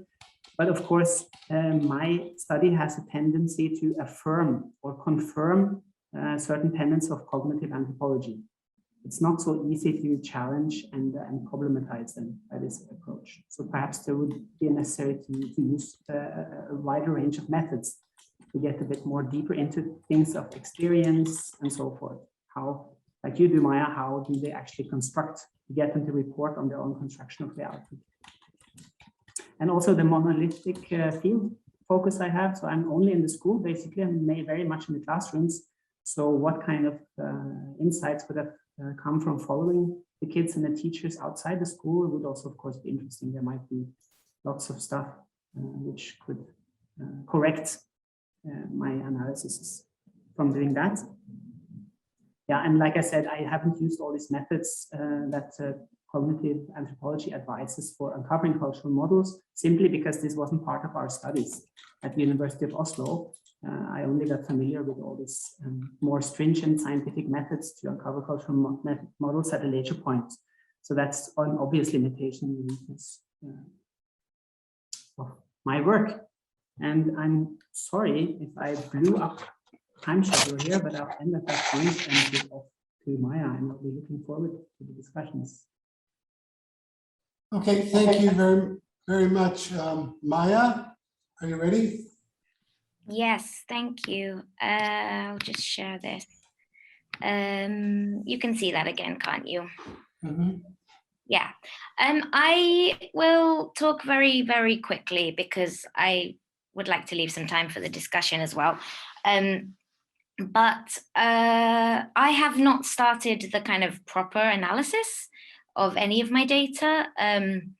I've obviously been thinking about it a lot and sort of absorbed within it for the past year, but as far as kind of analytical work has not started yet. But some of the kind of themes that are emerging for me from the field work that are related to these kind of dominance and hierarchy aspects are listed here, and I'll just touch upon some of them quickly. So there's this kind of idea coming from my work that status is very kind of fluid. Well, I think if we think about hierarchies, we think about these very set hierarchies with, you know, the king or the big man or the leader. Whereas I'm more interested in these kind of relationships between the children at this very kind of basic social interaction level. And these are very, very fluid, and they're very contextual, and they're like actively maintained and built constantly by the children. And that's what I find really interesting. So as like a sort of quick example, in the after school club, I've got 3 girls. They're all 7, 8, 9-year-olds at the club. And they come there because school finishes really early, often in Finland, like around 12 p.m, as in midday. And so the kids, their options are to go to like a club or to go home and be alone until their parents are home, unless they have someone at home. And so these 3 girls, they're all in the same class, they're all in the same school, and they have this fierce competition for the approval of one of the girls. Let's call her Kayla. And the other 2, let's call them Lena and Frida. And there's this fierce competition between them for Kayla's approval. And she uses these strategies that I would say are these kind of dominance strategies to sort of play them off against each other. But then it's also really interesting to think about how they themselves are also active actors in that relationship, because obviously they are also choosing to compete. And they are choosing to sort of engage in that relationship, because they do have other choices like avoidance and finding other friends. And the really interesting thing is that these 2 other girls, they get on very well when Kayla is not there. They do not try and sort of dominate each other or have status over each other, but if she's there, there's this automatic competition for her approval. And I have not been in their school, but one of them has told me that in their school group there is a 3rd one, and she's very similar as well. But yeah, there's this kind of very fluid ongoing thing, and some days they're like that, some days they have other friends, and kind of getting away from this idea of like fixed hierarchies. There's a lot of imitation of these kind of adult strategies, and I guess this kind of relates to Kristian's idea of these sort of socio-behavioral targets, or like what are the model behaviors. And the kids quite often sort of use these very school-based or parent-based kind of behaviors, words and voices. Like if someone's pushing in, they'll even like in a kind of imitating a teacher way of being, they will be like, oh no pushing in, take turns, get to the back of the line. And they're very obviously kind of repeating these norms. And it's slightly done in a kind of making a joke out of them, imitating them way, but it does also serve to reinforce these behavioral norms that come from school and come from home and come from other contexts. And those kind of roles and behaviors are also reinforced really quite actively in their play. And I guess you see this like in, especially the girls, play, I mean, they just call it homes a lot. So they will set up a little home and then they will give themselves roles. So they'll be like the mum and the children, and maybe one of them will be a dog. And the parent will be the one who makes the decisions, of course. But they're not just sort of making decisions within the game, they're also making decisions about the game. So it's a kind of way of using the play status to actually assert their own status in that relationship. And it's like a very interesting thing that I found, that they know what roles come with power, essentially, and they know how to use the power that's ingrained into the role of being the parent to get their friends to do what they want. And the friends will generally, the one who is a dog or who is a child, will actually listen and will do what they say. I've also found a lot of this kind of use of these very democratic strategies and the concept of fairness by the children themselves. So when they're about to play catch and no one wants to be it, so they need to decide, they'll automatically just do a rock, paper, scissors in a group. Or and one of them will, it's very cute, like one of them will stand on the side counting who's got like 3 versus 2 wins. And they do these without even questioning kind of their validity. And there's also this concept of fairness and the appeal of like, oh, that's not fair is constant. But it's also, whereas an adult reaction might be, oh, well, life's not fair. That's what we were always told. For the kids, it seems to actually be like a genuine, like, things should be fair. And it's a very important value for them. And so they actually quite affronted when they're accused of not being fair, or of setting something up that's not fair. So yeah, I find that very interesting. The real like dominance of nuclear families and very small families is particularly surprising, considering, well, not surprising, but particularly dominant considering I'm sort of comparing it to Colombia, where these large extended families are much more the norm, and that support networks are very much kind of institutional rather than family based. So things like the existence of these after school clubs rather than grandparents living nearby or neighbors who will look after the children. It's kind of a big, this kind of institutional and state support is very relevant in the lives of families, I think. I found, at least at kind of like first analysis, a very, very strong preference for prestige over dominance behaviors. And this is like really, really encouraged by parents and teachers and adults as well. So there's very little sort of kind of threatening or pushing, hitting, using force or using kind of forceful words.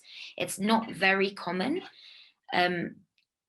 Whereas these kind of prestige processes where you want to be like someone and therefore you follow them and respect them and copy them are kind of much more encouraged by adults and also seem to be taken on by the children. So they tend to dislike dominant characters, or at least avoid them. And this comes into this kind of conflict avoidance, where conflict is avoided to an extent that I wouldn't have believed possible by a lot of the children. So it's not that they don't feel conflicted about something, but their approach to it isn't to engage in it, it's to avoid it. And so this was especially the case on the summer camps where the kids didn't know each other so well, because at the after school club, they all come from one school. So they are at school and then they come to the club. And it's also, I guess, avoided by the use of these sort of democratic strategies that I talked about, rock, paper, scissors. And and then it's also this kind of avoidance by just removing oneself from the game or the space. And that's a strategy that's really encouraged by the leaders. So they'll say like, oh, well, why don't you find something else to do? Find someone else to play with. And that's very much encouraged more than, and I think that kind of ties into this next point, which is about like the importance of independence and autonomy, because in many of these cases the complaint is like, oh well, I want to play this, but they're playing dogs and I don't want to play that. And there's this kind of underlying idea that you cannot force anybody, even if they're a child, to do something against their will. And I find it comes through very strongly in Finland in my experiences. So like the children kind of know that they have the right to their own opinions and their own space and to make decisions about what they are going to do. And so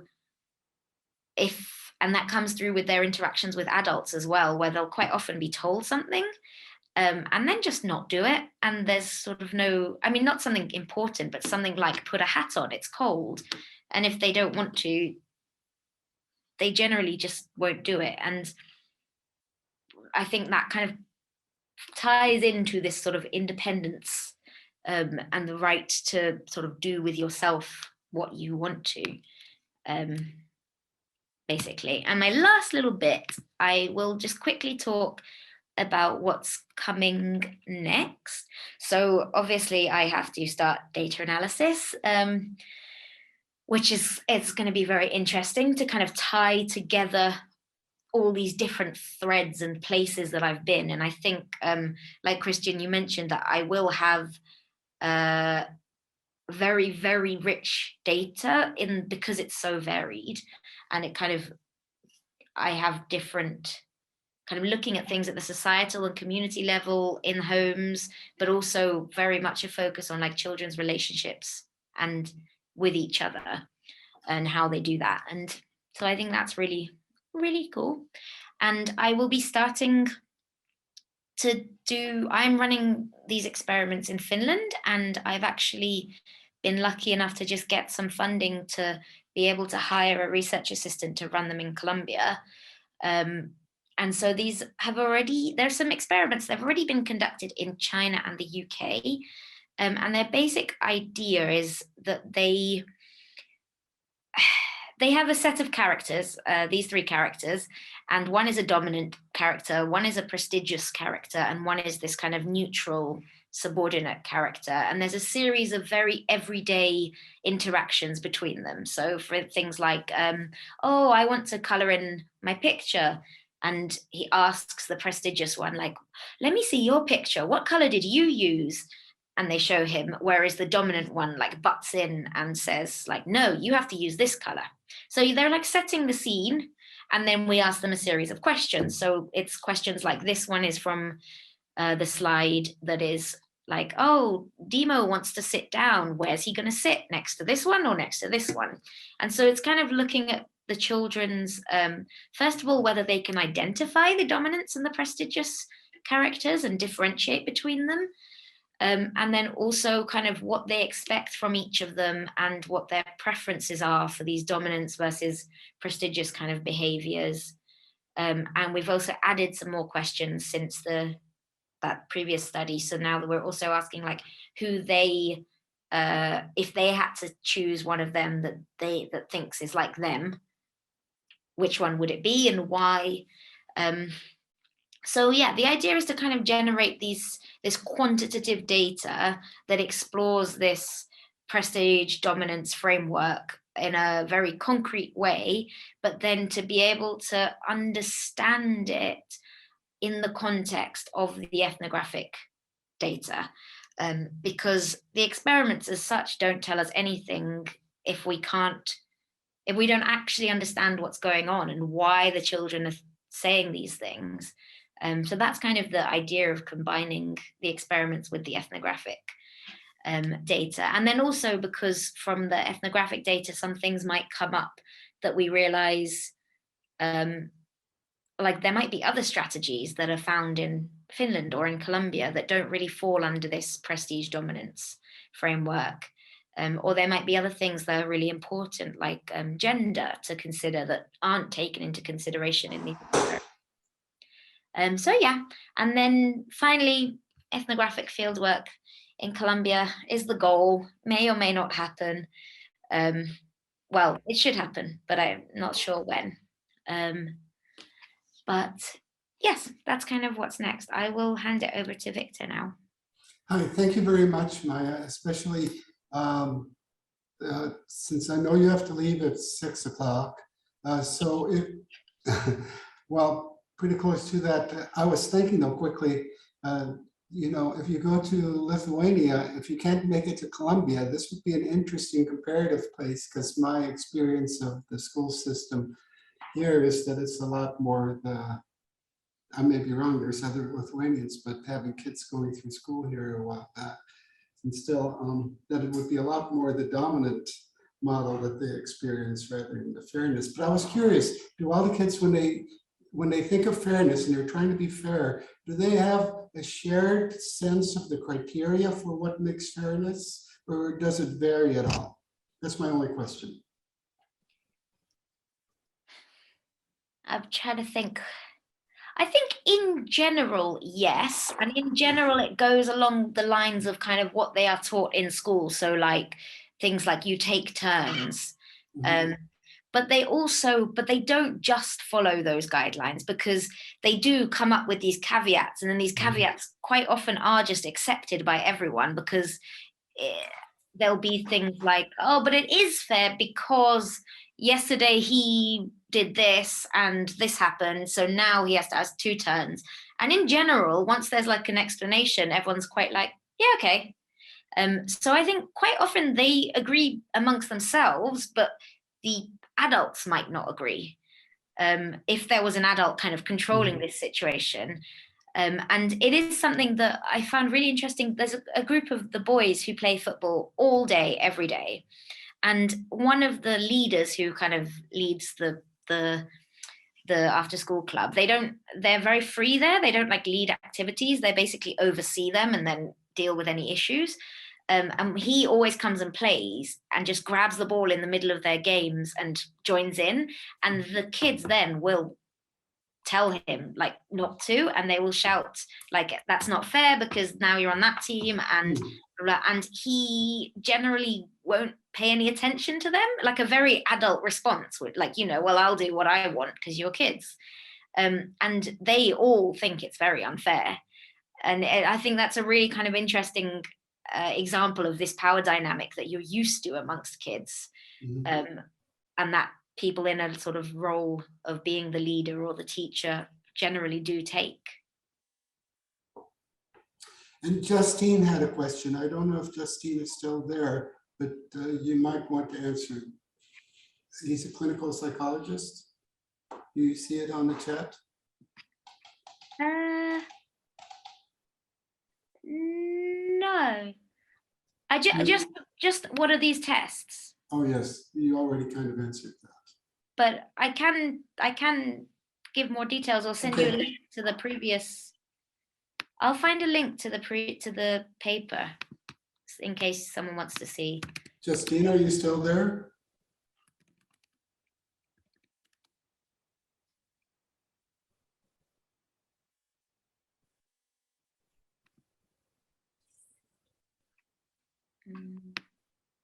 If you send me the link, I'll send it to Justine because I haven't seen it. Yes, I can do that. I'll put it in the chat now as well because I've just found it. Other questions from audience? Giovanni is raising a hand. Oh, I'm sorry, I didn't see him. Giovanni. Hi. Finally, you saw my hand. I think it took you a while to do so. Hello, everybody. I'm right-eyed and your hand was on the left eye. I'm enjoying this discussion. I mean, I have a question for Maija. which is spelled differently than the way my daughter's name is spelled. And then I also have a question that's for right. Kristian, but I'll just ask Maija first. I mean, if you're dealing with children who are like 5 or 6, is that the right age, or even younger? Mostly in the after school clubs, mostly 7 to 9. 7, 8. Okay. Yeah, 8, So, 9. yeah. What I was thinking about was the fact that you know, by that time they're already highly socialized, in the sense that they have learned the language, and they have learned you know, all sorts of stuff at home, and so I'm wondering if you keep paying attention also to the adult world that you are that what kind of basically education, what kind of instructional enculturation they are being exposed to at home. You know, that is a very important aspect that maybe you need. Of course, your focus is on the children, but maybe you need to in order to explain what the children do, sometimes it's very important to also know what is happening in their home. And this is not just now at 7, but you know, it starts when you start interacting linguistically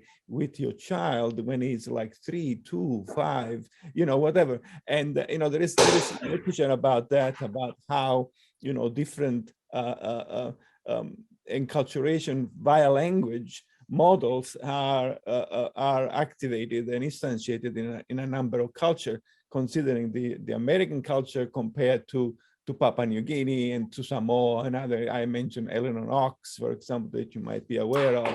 And those kind of practices that start so early then may be at the root of certain, not all of them, but certain behavior that you are observing around 7 or 8 or 6, or whatever is the age. So that was, if you were to pay attention to those things, it would be enriching your analysis stage, you know, when you make comparison to those ones, because then the comparison with the Bolivia, is that Bolivia or Ecuador that you mentioned? Colombia. The Colombian situation would definitely, you know, you're looking at that as from an adult point of view, knowledge that you have. The adults have this way of thinking, and then you might see them reflected in the children. Why don't you do the same kind of assumption for Finland? You know, I mean, because that's going to be very similar in a situation. That was my general comment. Yeah. The research I would be doing in Colombia would be very similar to what I'm doing in Finland. I understand that. Yeah. And yeah, no, you're completely right. And I've obviously talked a lot about the children now, and it was not possible to go into all the details, but the first sort of 4 or 5 months of the year, I was principally with families in homes, and including I guess the youngest one, my youngest kid he was like 6 months when we started. And so that was really important, going through this. There's a very, very kind of structured system in Finland of kind of postnatal care over those especially over the first 12 months. And so I obviously wasn't able to go to these appointments, but I was every couple of days spending time with the mum and the son mostly, and able to discuss them and like see the things that they get sent. And there is so much sort of standardization, like, oh yes, by this age the child should be able to do this, and you have to be doing this, and you have to be like making sure they're aware of different sides of their body by manipulating each of their hands into like all of these kind of steps. And yeah, it's really, really good. And there's a really interesting study who maybe it's Barbara Rogoff, but it might not be. And I can't remember, where she looked at all the different child rearing kind of techniques. And it's been a while now since I was doing that more with the children, but it will definitely become like part of of my work for sure, but thank you.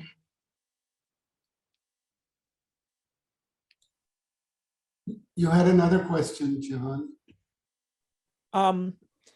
Well, it's not a question really, but it's more a comment. It's not for Maija, it's for Kristian. Well, you know, you touched, I know you touched about this cultural model issues, and you actually mentioned that there is a variety of methodological approaches to discover a cultural model, but and that you have basically relied heavily on ethnography and participant observation, which I think is very important too. I mean, but as you see, I said two immediately, so that tells you that I am in favor of going after a further data collection and analysis. But beyond that, because you are already aware of that, so you know that you didn't do it, and you cannot do everything, you know, in a dissertation. It takes a lifetime sometimes to go over all the things that you can possibly do. I mean, beyond that, I was also considering that you do not elucidate or not to clarify to us, at least, or to me maybe, the analysis that you conducted on the data that you collected. Basically, your data is fundamentally, besides participant observation and note taking, is interviews, talking to people, right, and trying to understand what they mean and what, you know, in terms of further, you know, a higher cognitive processes. Let's put it this way, right? So it wouldn't be. I would not say more appropriate, maybe it's too heavy. It wouldn't be also helpful, you know, to kind of systematize a little more your language analysis, the methods that you use to analyze this language data, the linguistic data that you have collected. Things like, you know, the themes, of course, the thematic analysis, of course, you've done that, you know, because that's got, you know, means looking at language data. But there is other analysis that you could possibly do that could increase the details about the model that you are after, you know. I mean, it could not, you have those general 4 areas that you pointed out in your slides, but maybe there is more granularity if you conduct more exact, or let's say other type of linguistic analysis on that data that you already have, which is a patrimony for you, is a very important part of your work. So I would do that. Besides, on top of your comments that you haven't used other data collection strategies that are also available for cognitive anthropology. But as I said, you know, not everybody can do everything. You just do what you can do. So have you considered that? Have you considered increasing the level of linguistic analysis that can provide, you know, a little more insight or a little more details about your model? And finally, so I said it's a comment, it's not a question. Finally, have you considered verification strategies for your model? Because your model is, you know, whatever granularity you are at, it's fine because it reflects your work and your intuition and your understanding of the situation. But I mean, have you considered a way to verify these findings and there are, you know, suggestions by D'Andrade and by others how to do that, you know. I mean, Quinn, you know, did the reasoning validation stage, but there is also consensus analysis that can be implemented in your case in a very simple and quick way as well. You know, I mean, it doesn't have to be very complex. You don't have to do, you know, consensus analysis has a complexity that in your case wouldn't add much, because if you're looking for validation, you don't have to do all those kind of statistical analysis. Okay. Kristian, would you like to comment on his comments? I think perhaps only briefly, I mean, I appreciate your comments, Giovanni, that's, and I would basically subscribe to it all. To be more systematic in the analysis of my linguistic data, I think is what you suggested. I mean, my data was thousands of pages of policy reports, then lots of media stuff, media discourse stuff, and then from the ethnographic setting, lots of field notes, which, I mean, they are linguistically encoded, but they are not only partly informant's words. I mean, lots of it is also situation descriptions, right? This happens, that happens, so forth, so on, and about the material conditions of the context and such kinds of things. So pure linguistic data from the informant point of view itself is pretty thin. That is a weakness, absolutely. And yeah, it's perhaps a bit making it simple for myself, but my undergraduate studies I experienced as very, very theory heavy. And I wish, in retrospect, that also my undergraduate studies had been more sort of applied methods training, because we were up until master's level where we went on field work, we were never actually challenged to apply ethnographic methods. We read mile-long curricula of theoretical works, which was very intellectually engaging, but somehow a little bit useless for field work. So yeah, all these brilliant and nice methods from cognitive anthropology, I'm very, very curious and interested about them. I got into them too late to really implement them. So that would be a way to, you know, for me, if I was supposed to verify, validate my findings, it would be going back to the field with this instrument toolbox, with these more systematic scientific types of methods that have been worked out in cognitive anthropology over 50 years, as Einstein have learned, and refine my analysis with these tools. That would be. I would say, I would add to what you said. Don't regret having been trained heavily on theory, because without theory, you don't have methodology, because the methodology emerges out of a theoretical position. So you need the theory. Maybe if you're going to complain about the fact that the emerging didn't count for much in terms of methodology, that's another story. But I mean, don't complain about theory. I think the theory is essential. It's like philosophy for any science. You know, you don't have philosophy, you don't have science. That's the same idea. You don't have theory, you don't have ethnographic or whatever other methodology you want to implement. Okay. So as we need more efficient pedagogy in the universities to pack all we need to learn into the limited time we have. Okay. Thank you. We have, I see Halvard has his hand up, and I want to pay attention to Halvard, but there's a number of people have been leaving because it's been 2 hours, and I know Halvard will stay for a while. If there's anyone else before Halvard who might have a question, because there's been people waiting for a while and they're with us, so they must have some questions, I think, 1 or 2 of them. So I'd like to see if someone else has a question first before we turn to Albert.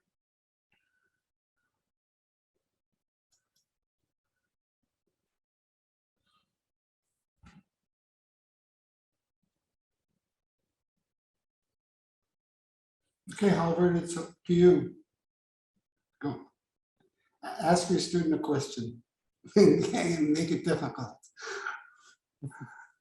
Thank you very much.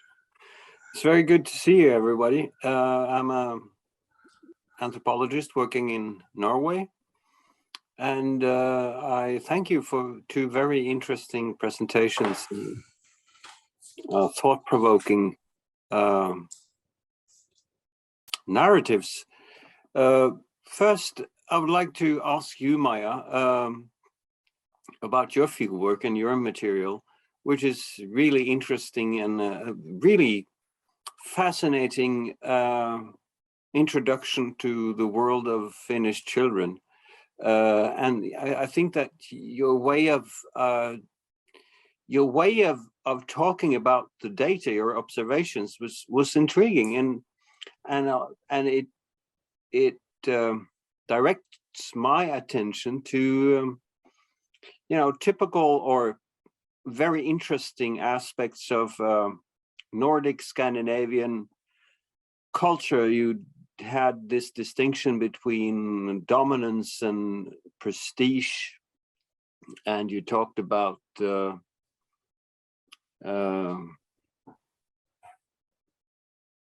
autonomy and things that we normally associate with particularly Scandinavian or Nordic culture. So I was first of all wondering, what kind of references have you been interested in? What kinds of analytical resonance is there in the literature for those kinds of descriptions that you presented for us? And what are the things in the literature and the approaches that you find interesting? That's the first thing I would like to ask you. The second thing is the comparative aspect, because it would be incredibly interesting to look at this contrast or comparison between Finland and Colombia. I would love to see that be elaborated and ethnographically described in terms of the way that you depicted your observations in Finland. So I do hope that this will materialize. So one question there is how realistic is it? I do hope that you will make it. And then the other question is the methodological and theoretical question. It seems to me that this kind of approach that you have developed here will be a very interesting contribution to child research and the comparative anthropological approach to childhood and also far beyond that, cultural worlds that you can compare quite systematically on the basis of interesting observation and institutional life, I guess, since you are doing work in schools and school clubs and that kind of thing. So that was, well, just a few questions to begin with.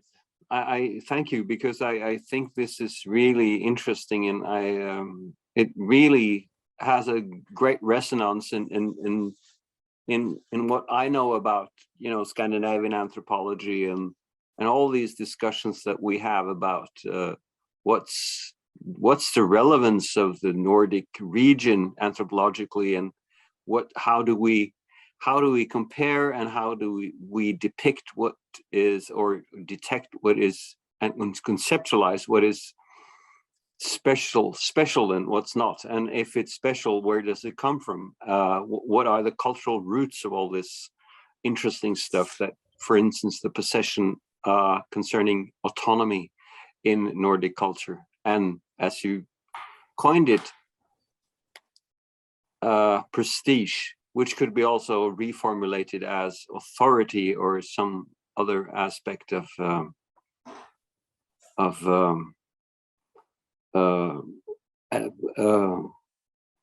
social identity and status. It also reminds me of Axel Honneth's and the increasing interest about recognition.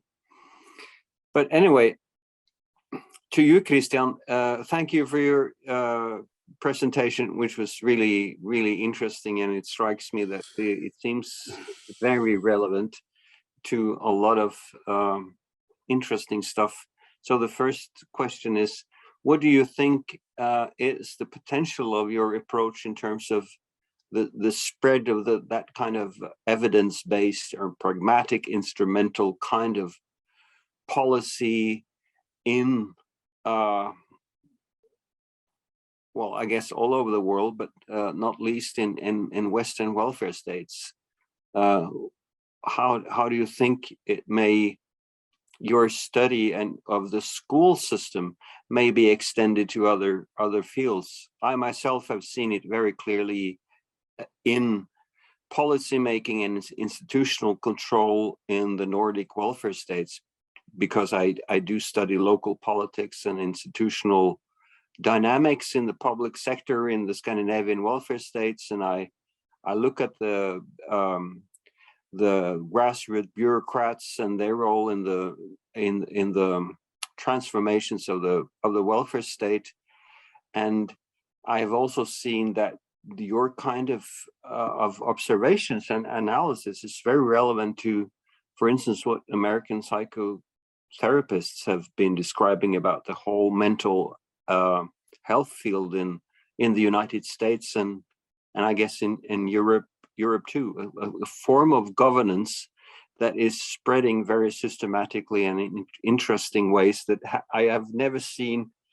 Well, maybe I'm exaggerating, but I think your contribution to the study of certain characteristics of the modern state, which seems to me to be very universal in the ways that modern states disciplines institutions that serve the purpose of realizing instrumental policies. So that was one of my questions. What do you think is the potential for that kind of analysis in terms of extending it to other fields and look at the differences and parallels? And then the second question is more theoretical. I was incredibly inspired, as some of you know, about Victor's last conceptualization of cognitive anthropology as a contribution to a much more general kind of social theory in current anthropology, published a year ago. Is that correct, Victor? 2020 was co-authored with Giovanni. Yeah, of course, Giovanni, I'm sorry. I'm sorry. I think that is a incredibly interesting possible bridge to a more general way of applying this kind of theoretical approach. So I was thinking, do you see that there are ways to elaborate the kind of approach that you argue for in your presentation? Thank you. I'm sorry if I was too long. No, you made some wonderful comments. Maija, can you begin answering the two questions he had for you? Are you still there? Yeah, I'm still there.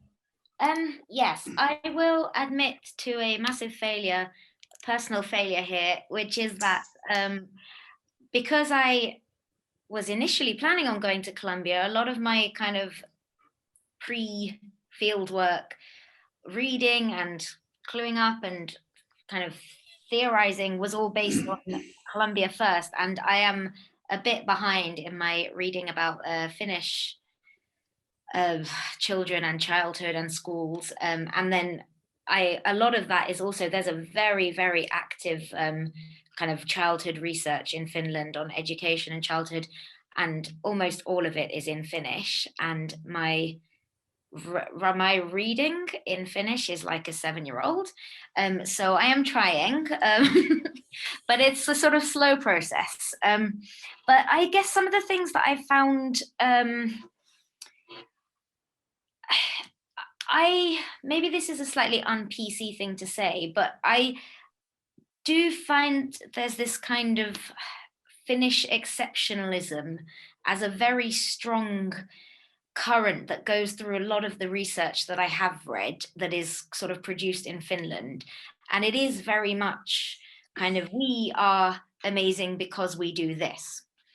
And I have sort of found this tendency to shy away from, let's say, any of the maybe not so strong points. And one of these that I've sort of been getting on board with and thinking about and how it interacts with my data is this kind of idea of Finnish equality being very much based on conformity and assimilation. And a lot of the research that's related to that isn't really about children so much as about like immigrants and kind of immigrant programs, how like in order to be a good immigrant in Finland, you must learn Finnish and just that, yeah, kind of this conformity, assimilation, this construction of normality in Finland as being white, as speaking Finnish, because even though Swedish is an official language, you're not, you know, you're a Swedish speaking Finn, you're not Finnish in the same way. And a lot of the research that comes out of that is to do with more with like migration and diversity and multiculturalism in schools, which kind of talks quite interestingly to Kristian's research as well. But I am not particularly as up to date as I need to be on it, to be completely honest. And in terms of the comparative aspect, yeah, I would like to go to Colombia as well.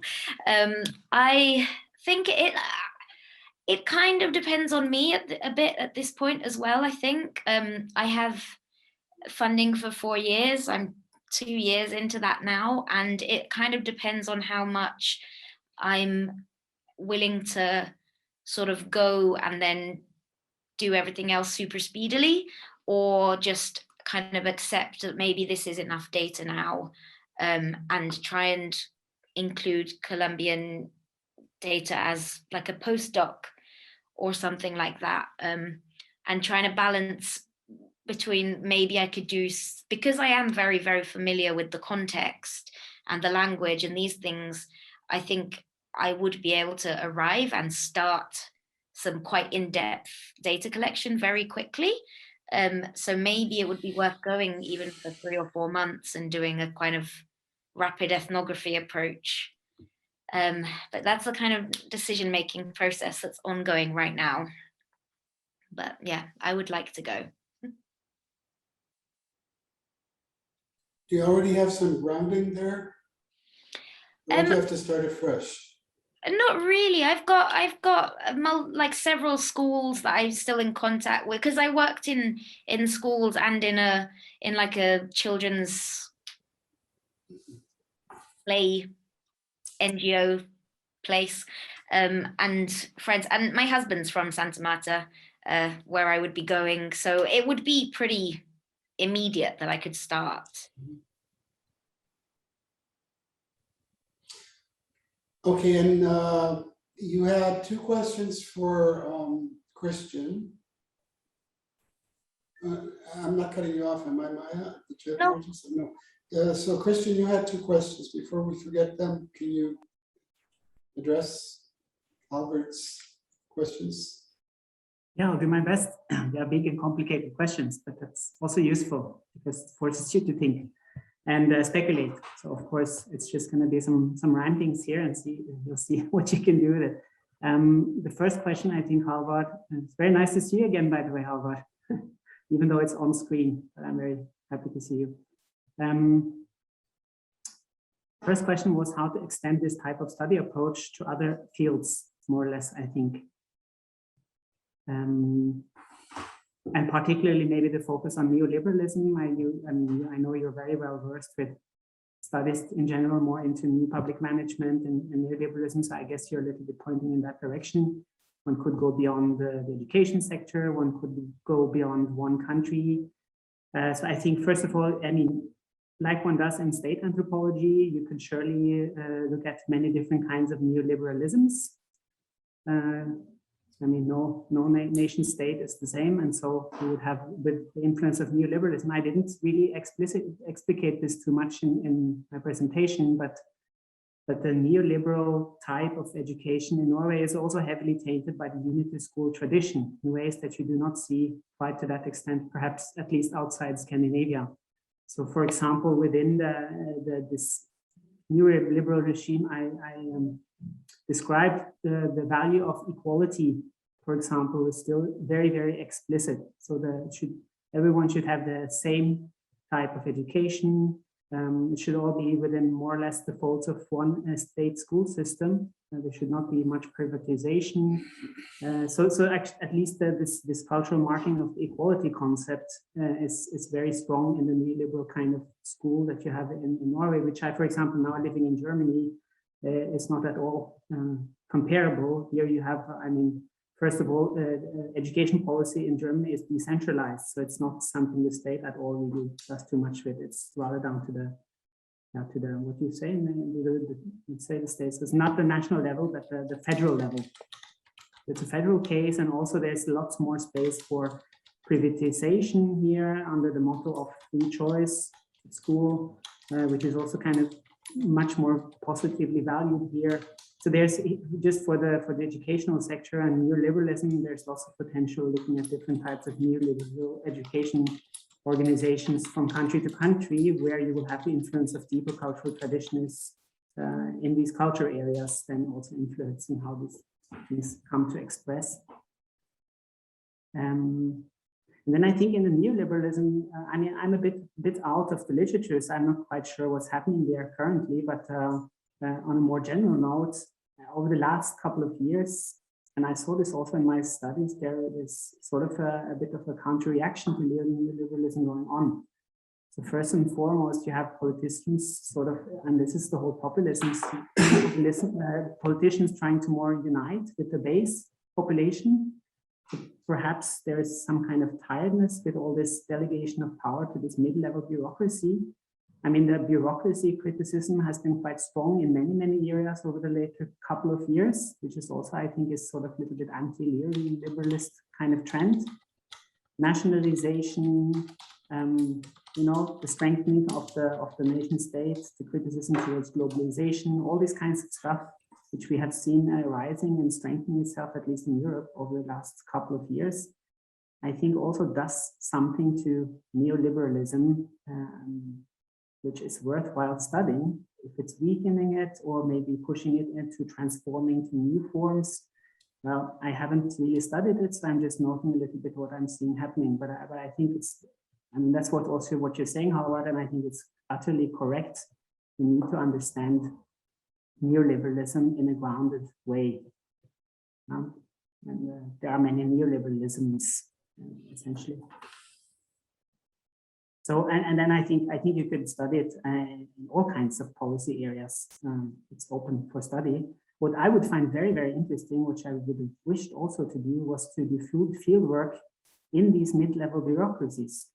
So to go into these office buildings where all these bureaucrats who are doing this mid-level decision-making and auditing and all these kinds of stuff, and really hang out with them at the coffee automates and see. I think that would be very interesting. I somehow can't remember having seen too much of these types of ethnographies. I think also probably because these are spaces that are somewhat more difficult to access than perhaps the front line. But that's just an assumption. Yeah, so that I think kind of to some extent covers your first question. However, the second question, elaborate theory. Yeah, I mean, I think you did the main work for how to elaborate theory. However, in this 2011 books chapter of yours, you're really posing this challenge from cognitive anthropology, which really makes lots of foundational notions within classical social power theory, really shakes it. And I think mainly the task is to test it empirically. And I think there's way too little studies still trying to. I think that's a very good guiding word, the distribution of sanction systems. I think it needs much more studies with this type of focus so that it's possible to compare finding. There's not a lot to compare with in this field. And if you have that, you can get a little bit out of, I think, what is my problem with my work is that I tend to be a little bit too affirming theory and comparison will usually is kind of the venue to nuancing and shaking up and perhaps refining and developing a little bit the very valuable insights coming to us from cognitive anthropology. You made a reference to some writings from Victor. I'm not quite sure what you mean, so it's a little bit difficult to comment on that, but you might shoot in, Victor, if you would like to. I'll send you.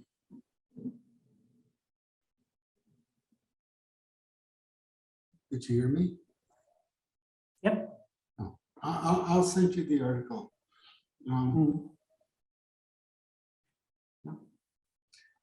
Other comments? of, I would maybe for the danger of being anecdotal. I mean, I think I mentioned in Germany, I put my kids on a very free and alternative school. There's a very kind of a big contrast to the kind of school system I've been studying, which proposes to give kids and teachers lots of freedom to do as they please. And yeah, one could compare there and see that there's lots of other power mechanisms going on there, which are less of structural nature, coming from above, which are much more going in the direction of what Maija was talking about, individual abilities to express power, whether it's be through kind of harsh measures or more through charisma and prestige. But you see these types of power mechanisms becoming much more valid for these classrooms.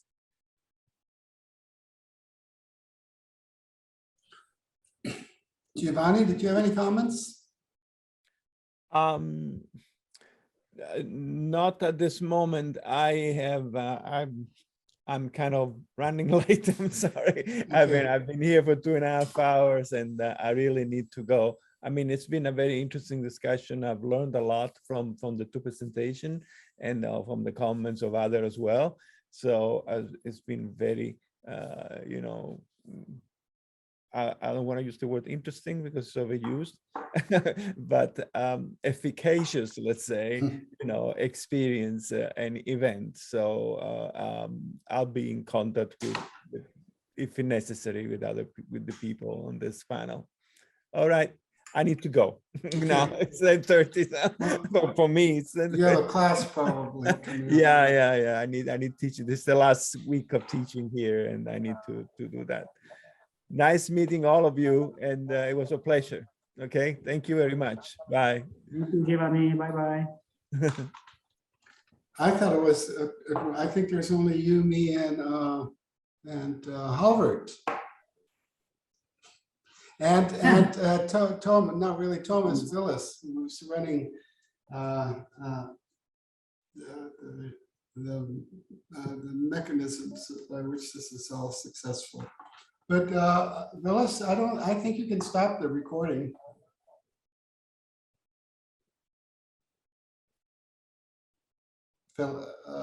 Willis? Yes. Is it Thomas? Willis. Willis. You can stop the recording because it's over, but maybe Kristian and I will stay on for a little while.